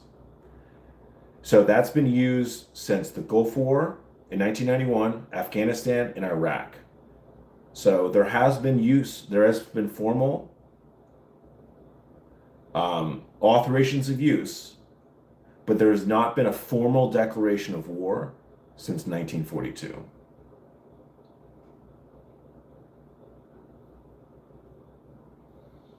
And then there was the War Powers Resolution, because in 1973, Congress passed the War Powers Resolution over a presidential veto, and it was attempting to limit the president's ability to engage in long-term military action without authorization. So this is the whole thing.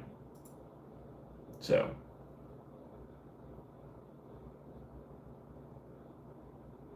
Brand Black. So I'm actually about to release tomorrow. You will see a video from me, and it's about my fitness, essentially foundations my fitness philosophies. I like how you use that word.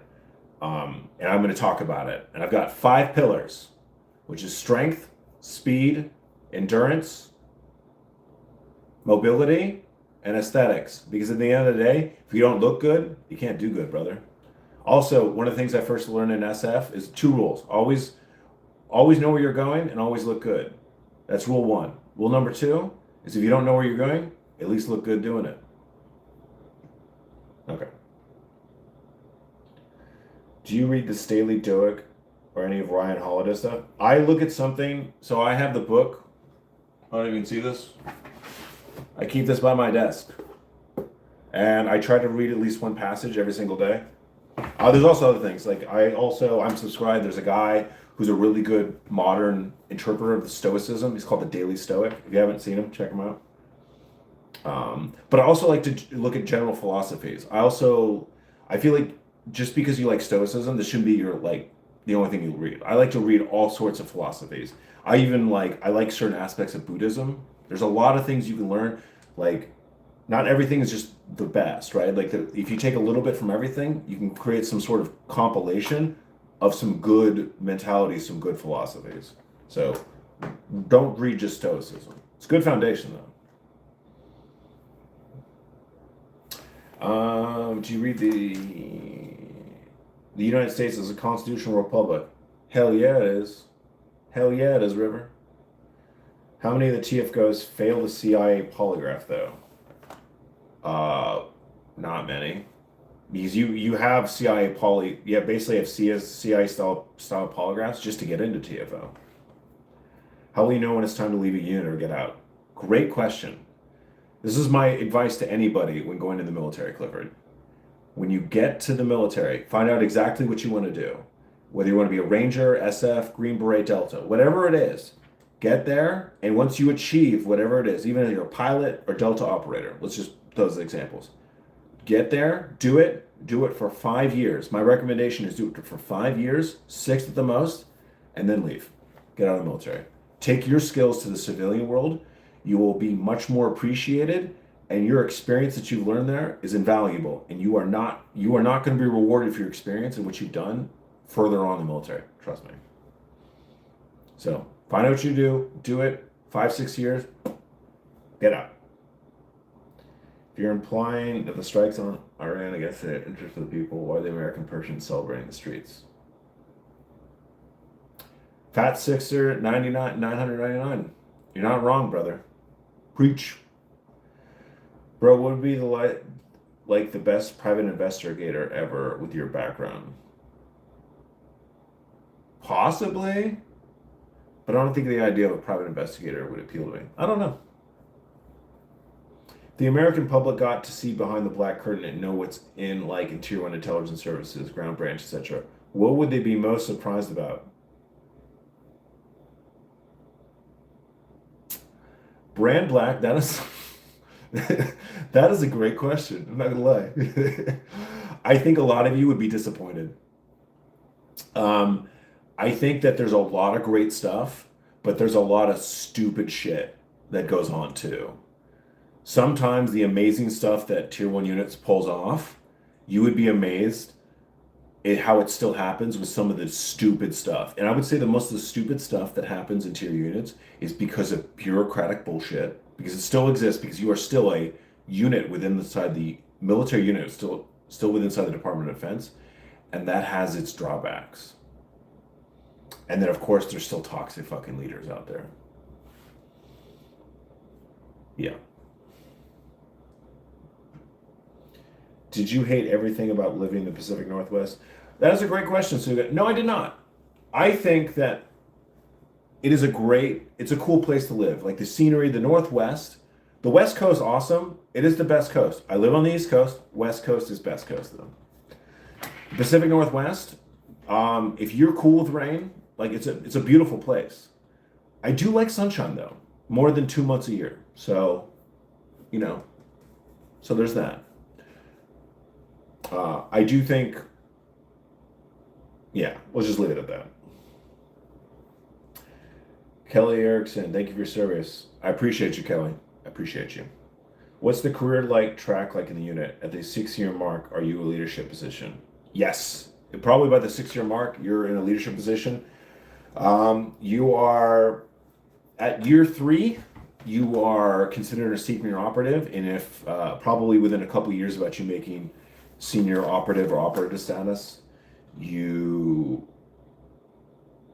will probably at some point be put in a leadership position. I led a team on an operation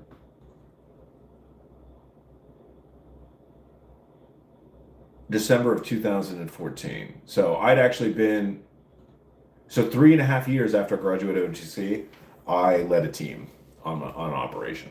So it took me 3.5 years to be put in a leadership position. If I'm thinking about that correctly, I think I am. Man. Well, come down to Arizona, River 1973. You're not wrong. Actually, one of my favorite states in the United States is Arizona. So we do a lot of our free fall training out in Arizona, near Tucson, Marana type places. There's also the SF free fall school is in Yuma. The reason why I go to Yuma or Arizona is because there aren't many clouds. We don't have to worry about weather. Always great jumpy weather. I love Tucson. It is a fun town. It is doesn't take itself too seriously. It is slightly a little ghetto, but it's got its own charm to it. I'm a really big fan of Arizona, and I love Sonoran food. I love the food in Arizona. During the summer, it does get stupid hot, but it is what it is. Father Novelty, hypothetical. Would it be okay to attack China without congressional approval with no immediate threat? I think, look, if you're going to attack, if you wanted to go down this route of starting a war with China and you want to be the first one to strike, with a war with China, to do it without congressional approval would be stupid. You heard about John Carricow, the whistleblower? I love anything that if I see content with John Carricow, I'm instantly dialed in. I'm watching that man. That dude is so entertaining. And from obviously, I only worked alongside and in agency spaces. Everything that I've heard this guy say, John Carricow say, has been spot on the money. This guy knows what he's talking about, and the way that he delivers it, I think is awesome. Like he's probably one of the most entertaining people that I've seen come out of the intelligence community. Scottsdale is legit. It is, but I'll tell you why I like Tucson more than I like Scottsdale. Scottsdale, people are too about themselves, too hoity-toity, like all about the money. Tucson's not about that. So they're like more laid back, which I like. I appreciate that. Flat Sixer, 99. Hey, Flat Sixer, is your name in reference to Ready Player One? Is my goal to become an 18F Intel Sergeant? Is it worth to enlist on a 35 MOS contract, big army, to get experience? Contract, then go SF? No. If you can, trust me, just go straight 18 series. Just go 18 X-ray. Because look, here's what's going to happen. All that stuff, that seasoning, sure. But the thing is, you don't have to do that, right? And it is a waste of time in a lot of ways. If you end up having to be, like, for example, if you don't make 18 series initially, you're going to be reverted to 11 series. And then you can spend more time, and then you can go do something, or maybe get another shot to try out or whatever.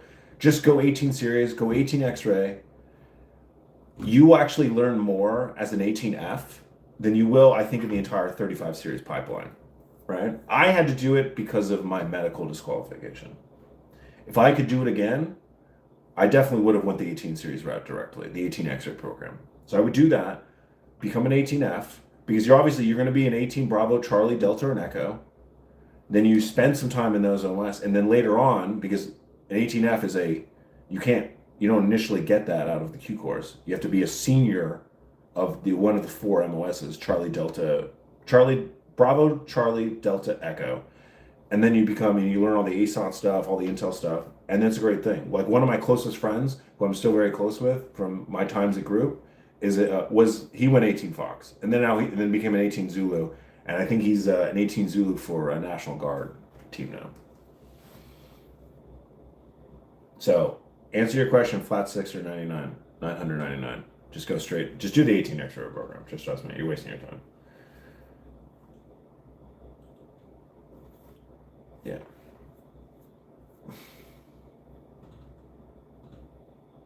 The Southwest, Vocus Depths. Southwest is the best scenes in the entire U.S., West Texas and on. I would not put West Texas in that statement. Arizona is cool. West Texas. There's a reason why jokes are made about West Texas and what's not there. Nobody has ever confused West Texas for being beautiful. I'll be honest with you, brother. Do you think SEALs can build back from bad publicity? It just feels like the SEALs circle jerk toxicity. Yes. They need to stop with the toxicity, and they need to be more professional.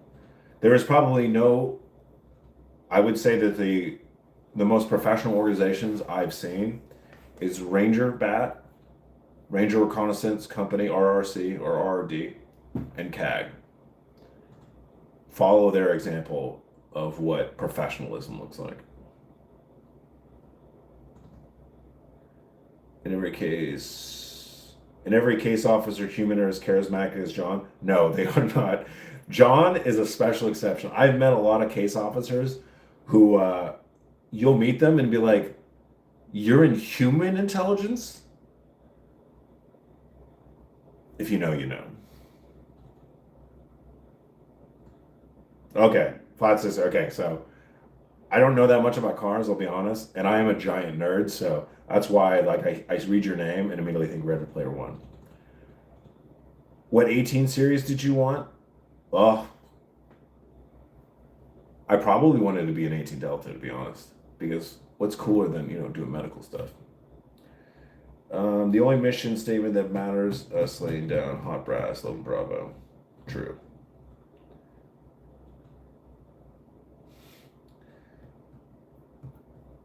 Yeah. See, everybody knows you. It's West Texas. Did you ever work with 97 Bravos, now 35 Limas? Correct me if I'm wrong. Wait, before I look it up, 97 Bravos, 35 Limas. I don't remember 35 Limas are. Let's look it up.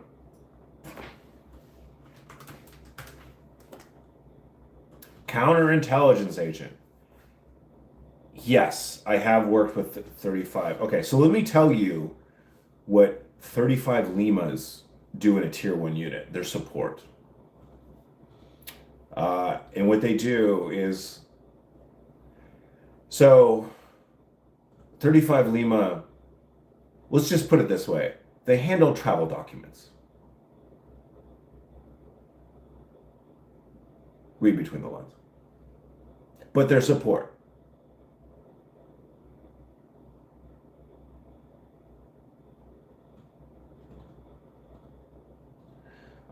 So MARSOC, Delta Propulsion. Okay, Clifford. There is professionalism within MARSOC because of Marines. Like there is always some level of professionalism in MARSOC. There is a balance between being able to think outside the box and professionalism. The Marines have always struggled with this, and this has always been one of the hardest parts for MARSOC because everything that is kind of like the tenets of SOF sort of does not rub with everything that the Marines hold, right? So that has always been a bit of two ideologies that sort of conflict. And MARSOC has always been, their failings have been sort of, there's been a number of different reasons, but it have been because of that. Delta is probably the best case of professionalism and also being able to think outside the box and be very, very flexible. That's why I put it that way. 2000 W Diamond just jumped on here. Can you talk about the unit a little, just a bit? Are they busy, still operating today, comparable to Ground Branch at all? Do they still have a dedicated combat squadron? Yes. They are still active. Are they still busy? Yes. Still operating today? Yes. Comparable to Ground Branch. Think of they do not have the authorities to do what Ground Branch does. The tactical element of TFO does not have the authorities to do what Ground Branch does. That's also because they're under the CIA, and the CIA has different authorities than the Department of Defense. And do they have a dedicated combat squadron? Their tactical detachment is a detachment. It's not a squadron, right? Their squadrons are built around intelligence. Their tactical detachment. So in a squadron, it goes squadron, troop, detachment. Ever kicked it with recon Marines? What are those dudes like? So my mentor at TFO, who was my mentor, he was my free fall instructor, and basically the guy who looked up who eventually went to Ground Branch, was a Marine Force recon guy who came to TFO ISA. Earth Cruiser, now that you're retired with such an interesting career, what gets you motivated for the next phase of your life? So the things that motivates me is helping people. And I want to take the lessons that I have learned that can help people to improve their life, whether it's dealing with grief, mental health, and physical health. Because I'm not afraid to talk about the fact that I almost committed suicide. And we, especially in those hyper-masculine communities, whether it's first responders, military, tier 2, tier 1, we think about it. We're told not to talk about it as men, right?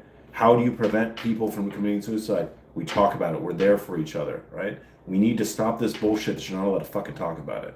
So I'm going to talk about it. And I'm going to be real with people. And also, within the content creator community, being positive. Because there are currently a lot of content creators in the military side, vet bros, soft content creators, a lot of them are negative, all right? We're about positivity. there's a problem, we talk about it, but then we give solutions. We try to come up with good things. And then when stuff happens, we don't immediately jump sides. We wait for the intelligence. We wait for the information to come down. We use our critical thinking. And then we can make assumptions about things. We don't take information, we don't take the battlefield as we want to see it. We take it as how it's presented to us. I hope that helps. Father Novelty, well, I appreciate you. Thank you for joining us. What is your favorite soft book and favorite Quad Air book? I really like The Mission, The Men and Me by Pete Blaber. He gives life lessons and he tells them in funny stories. Every chapter is something he learned. And I like that because my channel is about life lessons and how to help other people so they don't have to deal with that stuff. Is there a stereotype of CIA of people being highly educated but not street smart compared to military? Yes. One of the biggest issues that they have is when they bring on case officers, especially when they get recruited out of colleges, they have very little street smarts.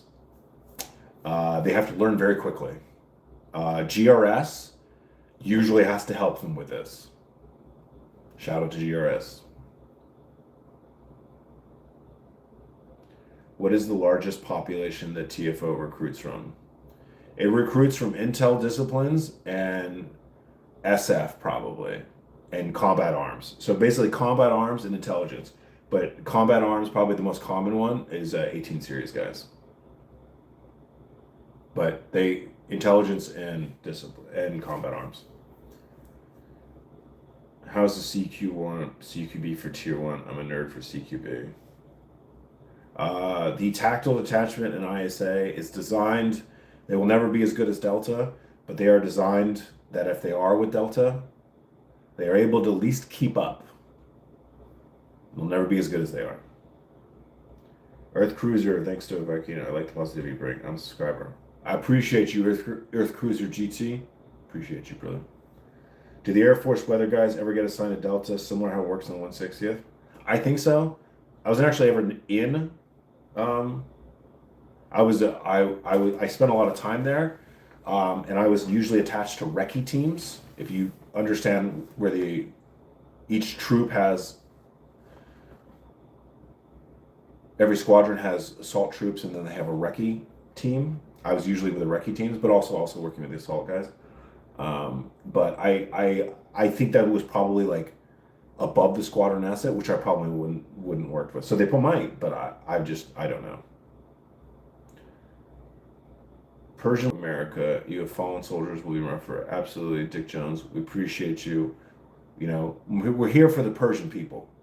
That's what we're here for. Can you tell us the first time you met someone with CAG someone from your thoughts?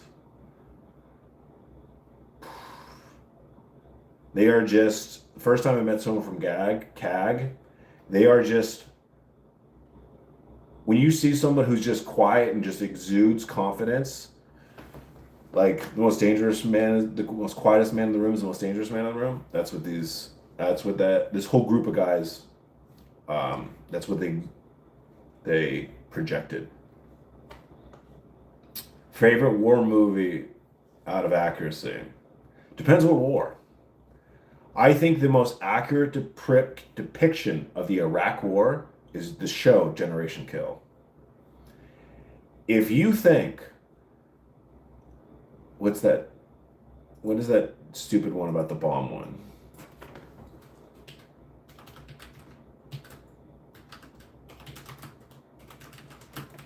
I'm gonna say it's like the worst one. The Hurt Locker. You want to know the worst movie about depiction of Iraq? The Hurt Locker. Nothing in the Hurt Locker. That is the biggest bullshit I've ever seen. Trust me. Everything in the Hurt Locker, nothing is like that. Trust me. Generation Kill, that is if you want to understand what Iraq was like, watch Generation Kill.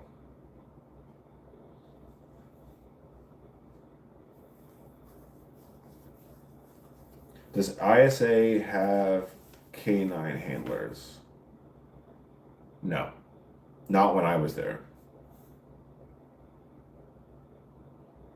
What is a cool job? The unit, is there a lot of situational operations in first world countries? Would you say it's more or less like dangerous unit like CAG? ISA and TFO is like it started out as the Army's version of the CIA, and it's now like amalgamation of the CIA, NSA, and DIA.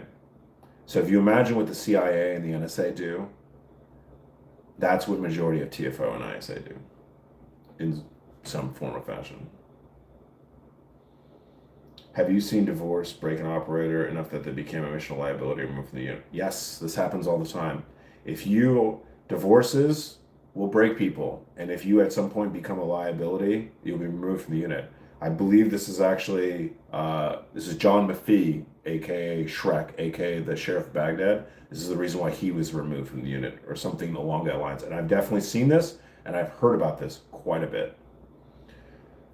Garrett Luttrell, what is the most common cause of tier 1 or civilian high-level individuals who commit suicide even after achieving heights or accolades the majority of humans will never come to close to? Because they're not allowed to talk about this shit. They're not allowed to talk about their feelings. So when I was there, you couldn't go to mental health. Everybody has these problems. You still get cheated on. Actually, there's a huge divorce rate. Like, you're not home. People leave you, all these certain, your wives leave you, they cheat on you, all these different things. Like, and you're supposed to be these hard men who aren't supposed to be fallible. They're supposed to have these issues, and then they don't feel like they can talk about anybody, and then they start to continue to do mission. They lose all purpose. And yeah, these people commit suicide. It happens all the fucking time. That's why we need to talk about it and not be afraid to. Men, you're allowed to cry. Trust me. Some chicks dig it, all right? But you got to do it controlled. All right, that's the caveat. Don't just think about it like this. What was the example I just heard the other day? If you are the commander of a unit and you have emotional problems, right? You are not going to cry in front of your unit, the guys who are under you. But you go to your commander, you can cry to him, right? There's time and place for everything. And the same thing goes, this analogy is used for like fathers. Yeah. So if you're going to cry, don't necessarily, you should be able to show emotion, right? It's good to show emotion, but it should be controlled, right? There are a few more rules as a guy, but you should be able to. There are ways to do it. Let's just leave it at that. Is the U.S. fighting for Israel? No. We just happen to be in this particular situation. What they want and what we want just happen to co-align. Trust me.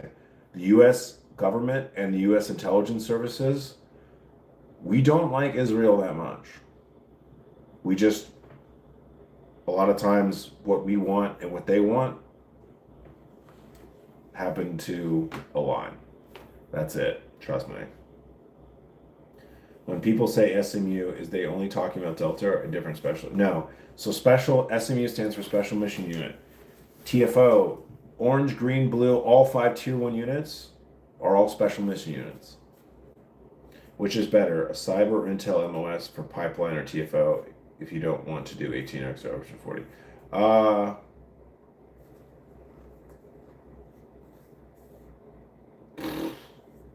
So for cyber, I don't know. It's probably Intel. Intel would probably be big, because what they do is they'll take Intel guys, and if you have computer aptitude, then they actually will send you through the unit's actual cyber pipeline. The unit actually has a cyber pipeline. So you can get there. Cyber, what I would stay away from cyber is, I don't know if you get into cyber, they may have, because it is a new MOS, relatively new, they may not let you come and try out for a unit because they may keep you for mandatory time. This happens with relatively new MOSs.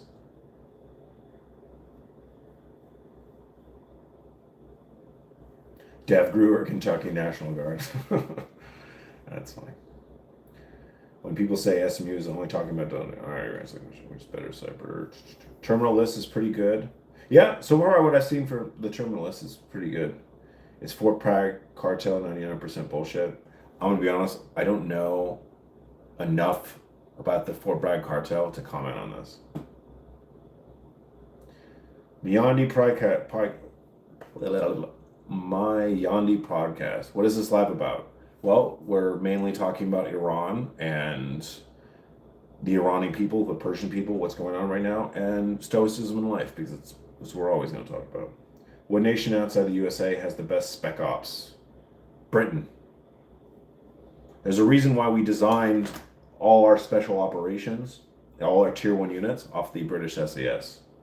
Outside of us, probably the British SAS. Unfortunately, the British SAS just don't have the level of funding and support that our tier 1 units do. So, Australians are good too. Love the Australians. They also suffer from the same problem, just not as much funding, not as much support. 2000 W Diamond, what's your opinion on the current active service members who are reacting to this new war? Imagine 20-year-old on an aircraft carrier or 25-year-old fighter. Do they struggle internal morally? You know,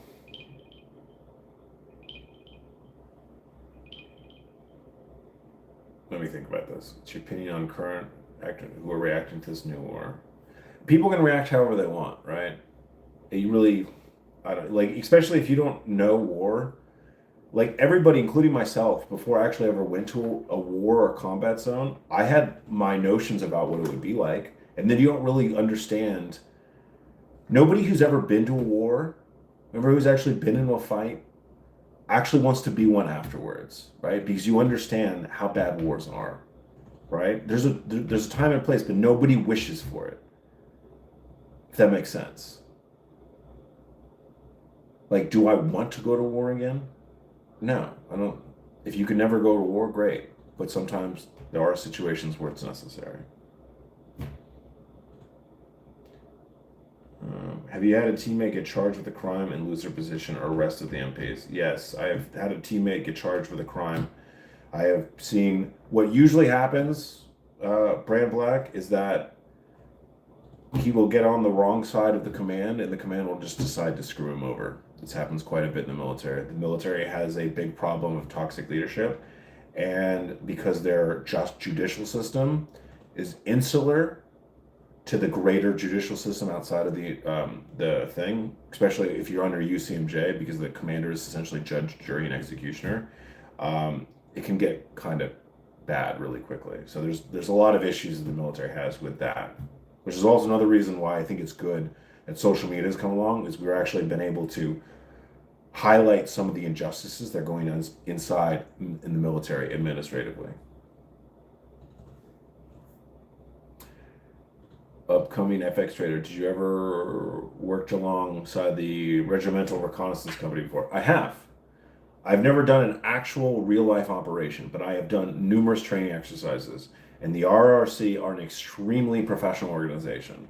They are very similar to CAG in their level of professionalism. Amazing guys.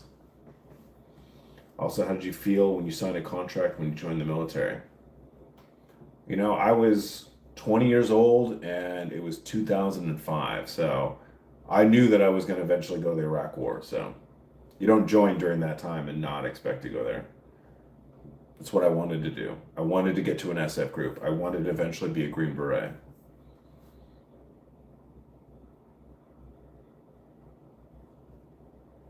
$2,000 W Diamond. Thank you for your insight. I'm a 24-year-old trucker, never served, been trucking since I was 18. I feel like I'm a bit too old and out of shape now. You're definitely not too old, brother. And you can get in shape. So if that's something you want to, just trust me. I know guys who are in their mid-30s who join. You got plenty of time, bro. 25? You're young as fuck, brother. You know how old I am? I'm 41. Literally, I've seen like guys in their mid-30s go to Special Forces selection. Clifford 66, calling out command would likely put a target on your back. Clifford 66, you should watch my video when my former tier 1 unit came for me. And I wasn't even calling out the unit. Watch it. You'll be entertained. But since they want to come after me, I didn't call them out. Well, I'll just call out toxic leadership in general. It is what it is. Could you do a video about Latin America? I know the Middle East is your specialty, but the cartels is an interesting topic currently. Absolutely. I actually, like, if you guys started to see I did one about Somalia, and I did one about Iran, right? I really enjoy that type of thing, like how to understand geopolitics, understand these countries. And I've been to other places, South America, and things like that. So I can definitely do things about South America. I actually really enjoy it. It's a really good hobby of mine, and I get a lot of kick out of it. I'm actually very passionate about it. So we'll definitely do one about Latin America. The question is, which one would you like? Who said that? Blitz Chimera. Why don't you put in the chat what Latin America country you'd like me to do next? Bouquet, any advice for new Sade? What's up, my brother? So I don't know if they do this, but when I was there, Sades were referred to as Special Operations Team Awesome. And Saud Bs were Special Operation Team Ballers. So as a fellow, well, I'm former, obviously, Special Operations Team Awesome. Soak up everything you do. Be a sponge, man. And then when you're around the teams, be very humble, and remember, you're there to support the Green Berets. Do whatever they ask you to do. Always be helpful, even if it's like stupid little tasks. Do whatever you can do to help, whether it's carrying boxes, helping them cook dinners, everything like that. Just be that person, and you're just there to help, because that's, at the end of the day, that is your job. And not just on the intelligence, but help them with everything. Be like the greatest. That's the best thing you do. Be the greatest asset to a Green Beret as a Sade in every form, including not just intelligence. I have a fist fight with a roided out DevGuru guy tomorrow morning. Give me some last minute advice. Tell him his hair doesn't look good and his tattoos suck. That'll rile him up real quick.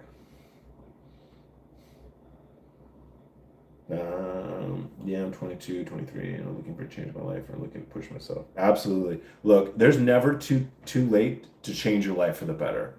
I have changed my life numerous times over the course of my life. Never too late. Is it true you can only go to ISA selection once? It depends. If you fail, like a time standard, like as long as you don't quit, I think you can be invited back. It depends. Usually only people only get one chance. Mexico, please. Not a bad one to do, Mr. Blitz Chimera. Colombia, please, but also Thailand or Myanmar. All right. I think with everything that's going on right now, I think Mexico would probably be a good one. Colombia, you know, Colombian ladies, right? Advice on dealing with toxic leadership. I know I'm probably bound to come across it sometime down the road. You will.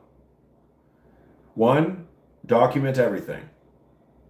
Especially nowadays. It's actually harder for toxic leadership. Document everything. And then,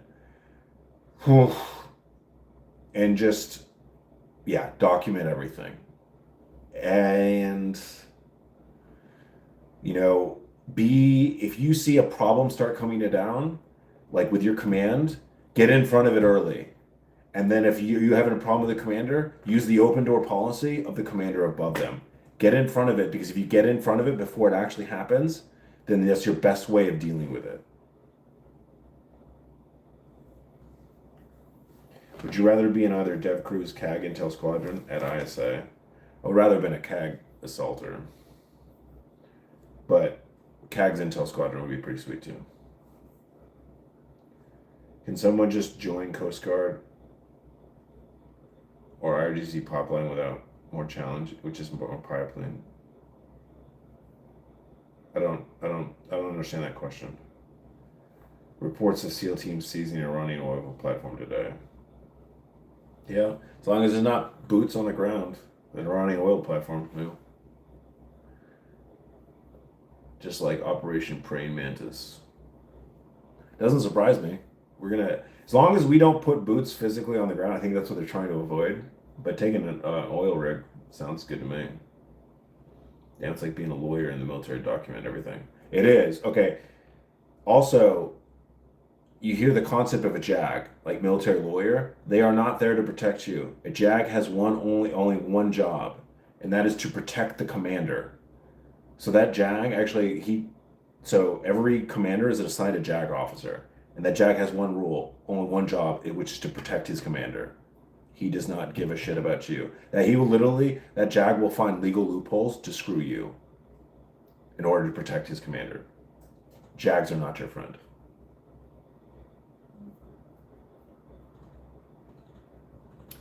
Cody Alford. Who is Cody Alford? Is he known by something else? What if you document toxic leadership? Won't that make you a target now for the leadership, though? Well, if you document it well enough and see that, there's actually a case. You can go to the Inspector General for reprisal. You have a case for reprisal. Trust me, don't be afraid to document stuff, right? Don't be afraid to stand up. That's the only way that this system gets better. If people continue to sit below and not do anything, this system will continue and will continue to get worse.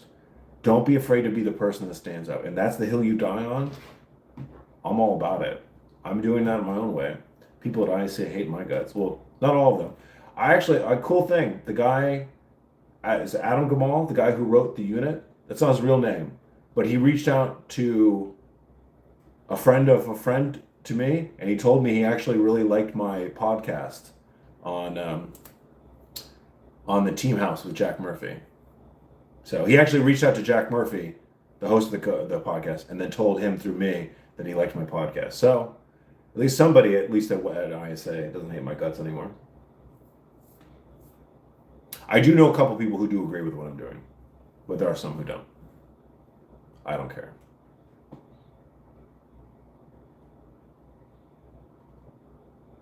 Okay. All right, we're gonna do this for a few more minutes, but eventually I do eventually gotta record this fitness video, or else it's never gonna get out. And then Suga is just gonna be up my ass forever about 75 hard, and I'm never gonna do it because I can't get this video done.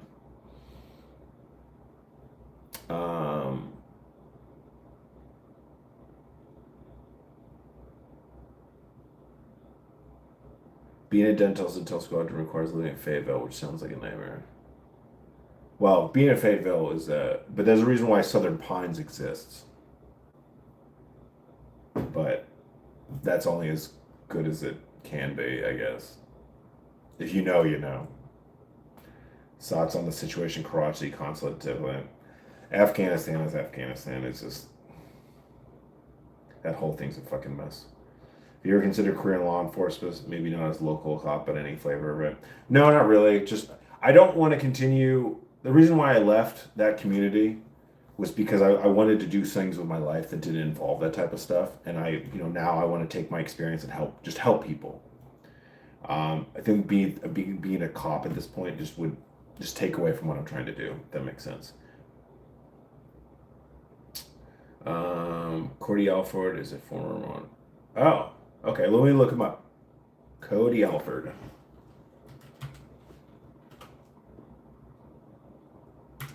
Alford, internet personality.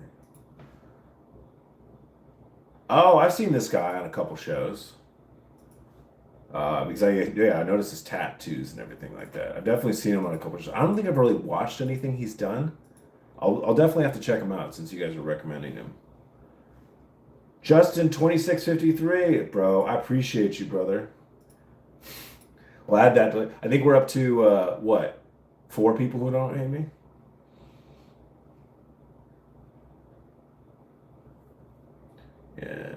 Yes, please tell me about the ladies in the Middle East. Hey, look, if I had to rate women in the Middle East, all right, I think at the top of the be Lebanese. Second, Persians. I don't think I'm the biggest fans of any others. No, so I want to do 75 hard. I really do. I think it's a great idea. It's a great thing to put people together. It's my fault that it's taken me this long to finish that fitness video.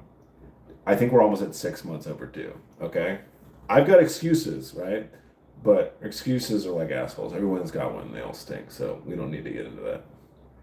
Clifford, hiring an editor makes life easier. Yes, it does. And we are in the process of doing that.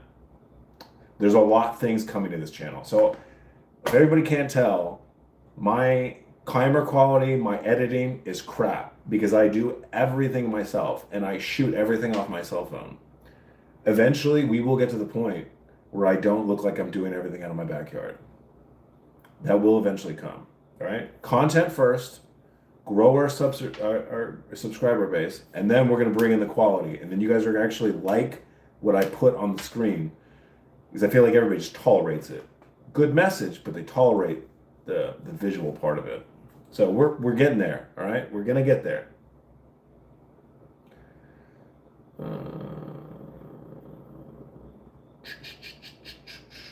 What's the best area to live in Northern Virginia?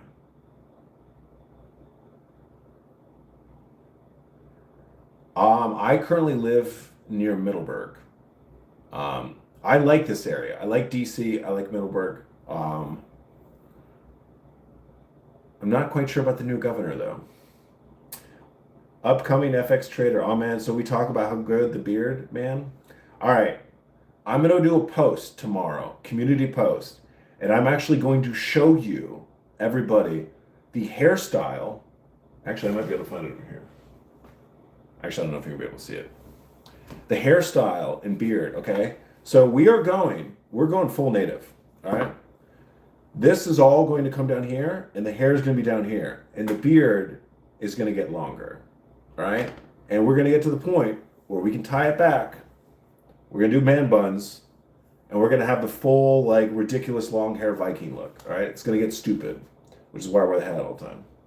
We're getting there. But I appreciate you noticing the beard game, because I've been working on it, right? I do trimming it down here. I keep it a little bit longer here. But I appreciate you for knowing, Mr. FX Trader. Ever been to Canada? Yes. I went to college and high school in Seattle. And what everybody does in high school and college, on your 19th birthday, everybody goes to Vancouver for your 19th birthday so you can drink. It's a rite of passage. So yes, I've been to Canada. Thoughts on Old Town Alexandria? I used to live there. I actually used to live right next to Braddock Street Metro. I like it. Especially, I think it's a cool area. Yeah, the new governor. No band buns, no samurai haircut. I don't know, brother. Let's see. I'm gonna put up some pictures, and you know what? I'll put up a couple, and I'll let everybody vote. All right? We'll put up some more traditional Viking haircuts, stuff like that. And so Clafford 66, see you Valhalla, brother. Appreciate you, brother. Do you agree with the U.S. attack on Iran? As of currently, yes, because I think it's helping the Persian people. Okay. All right, we're gonna do like 2 more questions. My barber did me dirty last time I got my haircut. Yeah. Oh, you guys want to know something funny? My current stylist, because I don't go to barbers. I don't trust barbers. I want stylists. I like women touching my hair. My current stylist is Persian. And so she's helping me to shape my hair as it's getting longer, because it's a process, right? You got to grow the whole thing out, right? When we get it back there, it's going to be like this. It's going to look cool. Have a sweet man bun, whatever. But yeah, my stylist is Persian. See, I told you guys, I'm all up in the Persian community. And we do have conversations in Farsi, in the chair. My Farsi is very proper, and she is teaching me colloquial Farsi. All right. When you joined the military, after you completed your military service, did you went back to your hometown or stay right? No, I stay where I'm at. My original hometown is Tacoma, Washington, which is just south of Seattle. I decided to stay in Northern Virginia because I like it over here. Not really the biggest fan of the lack of sunshine of the Pacific Northwest. Other than that, it's beautiful.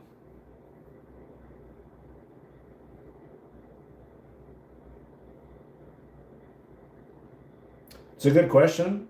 And just, yeah, they do smell good.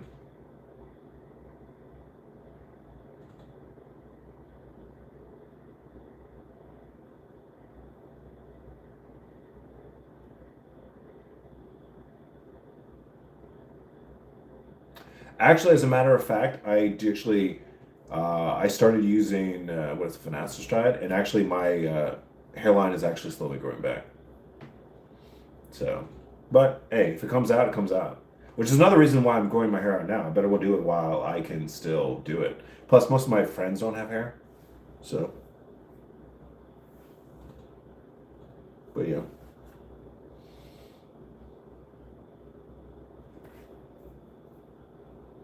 Thank you, upcoming Netflix. Yeah, so that's the way I try to produce that nutrition video. I like to bring it down so people can. It's easy to understand, right? And because that's the thing, I feel like sometimes some of those videos are not that easy to understand.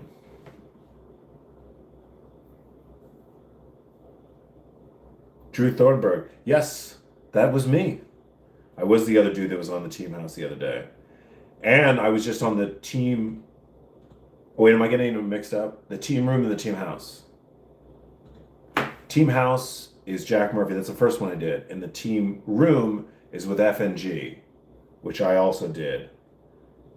But I do actually something, I don't know if I've knocked about it. So I just did a podcast in Austin, and it's going to come out in the next month. It's actually with a guy, Zach Benton. He used to be on the Naked and Afraid. He runs the Stay Zero podcast, right? Cool thing is, we talk mostly about non-military stuff. I actually talk about life, existential crisis. But I have been asked to be a guest on one of the biggest podcasters in the military space. Not Sean Ryan, but I'll just say, behind Sean Ryan, he's in the top 3. And I'm going to be a guest on their podcast in the first week of April. And I'm really looking forward to that. Because I think he's one of the most respected people in the military content creator space.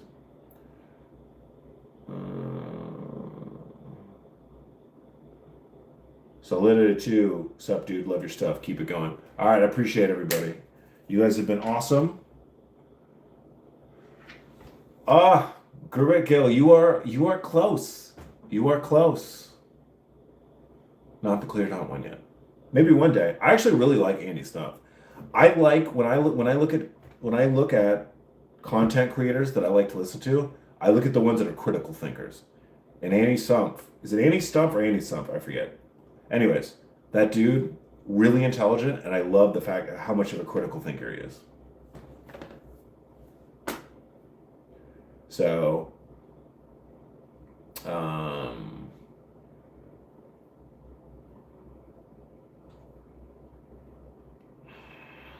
yeah, I'm not going to give it away for a couple different reasons, but it's within that realm. It's within the Jocko. It's in that sort of area, right? It's not Sean Ryan, but it's because I probably put a couple of those guys I probably put Jocko in Cleared Hot within the top 5. He's within that, but we're just gonna.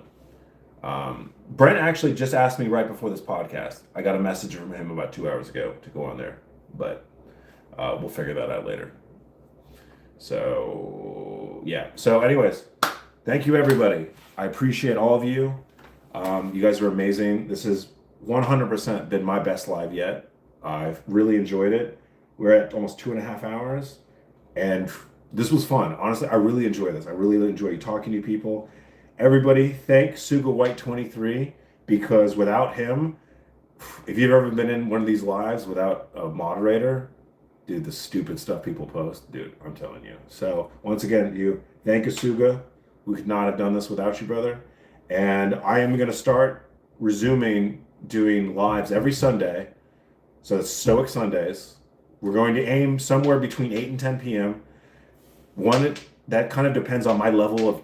Apparently, I suck at technology. We're going to get better at it, I swear, right? And then I want to start doing a live more often throughout the week. But at the very minimum, we will do one every Sunday, Stoic Sundays. And then I'll try to reinstitute Workout Wednesdays first. And then if we can do more throughout the week, we will. So once again, I appreciate everybody. Thank you for being awesome. Thank you, everybody. And everybody keep it real, and I'll talk to you guys later. See, I know how to end this. Boop, boop.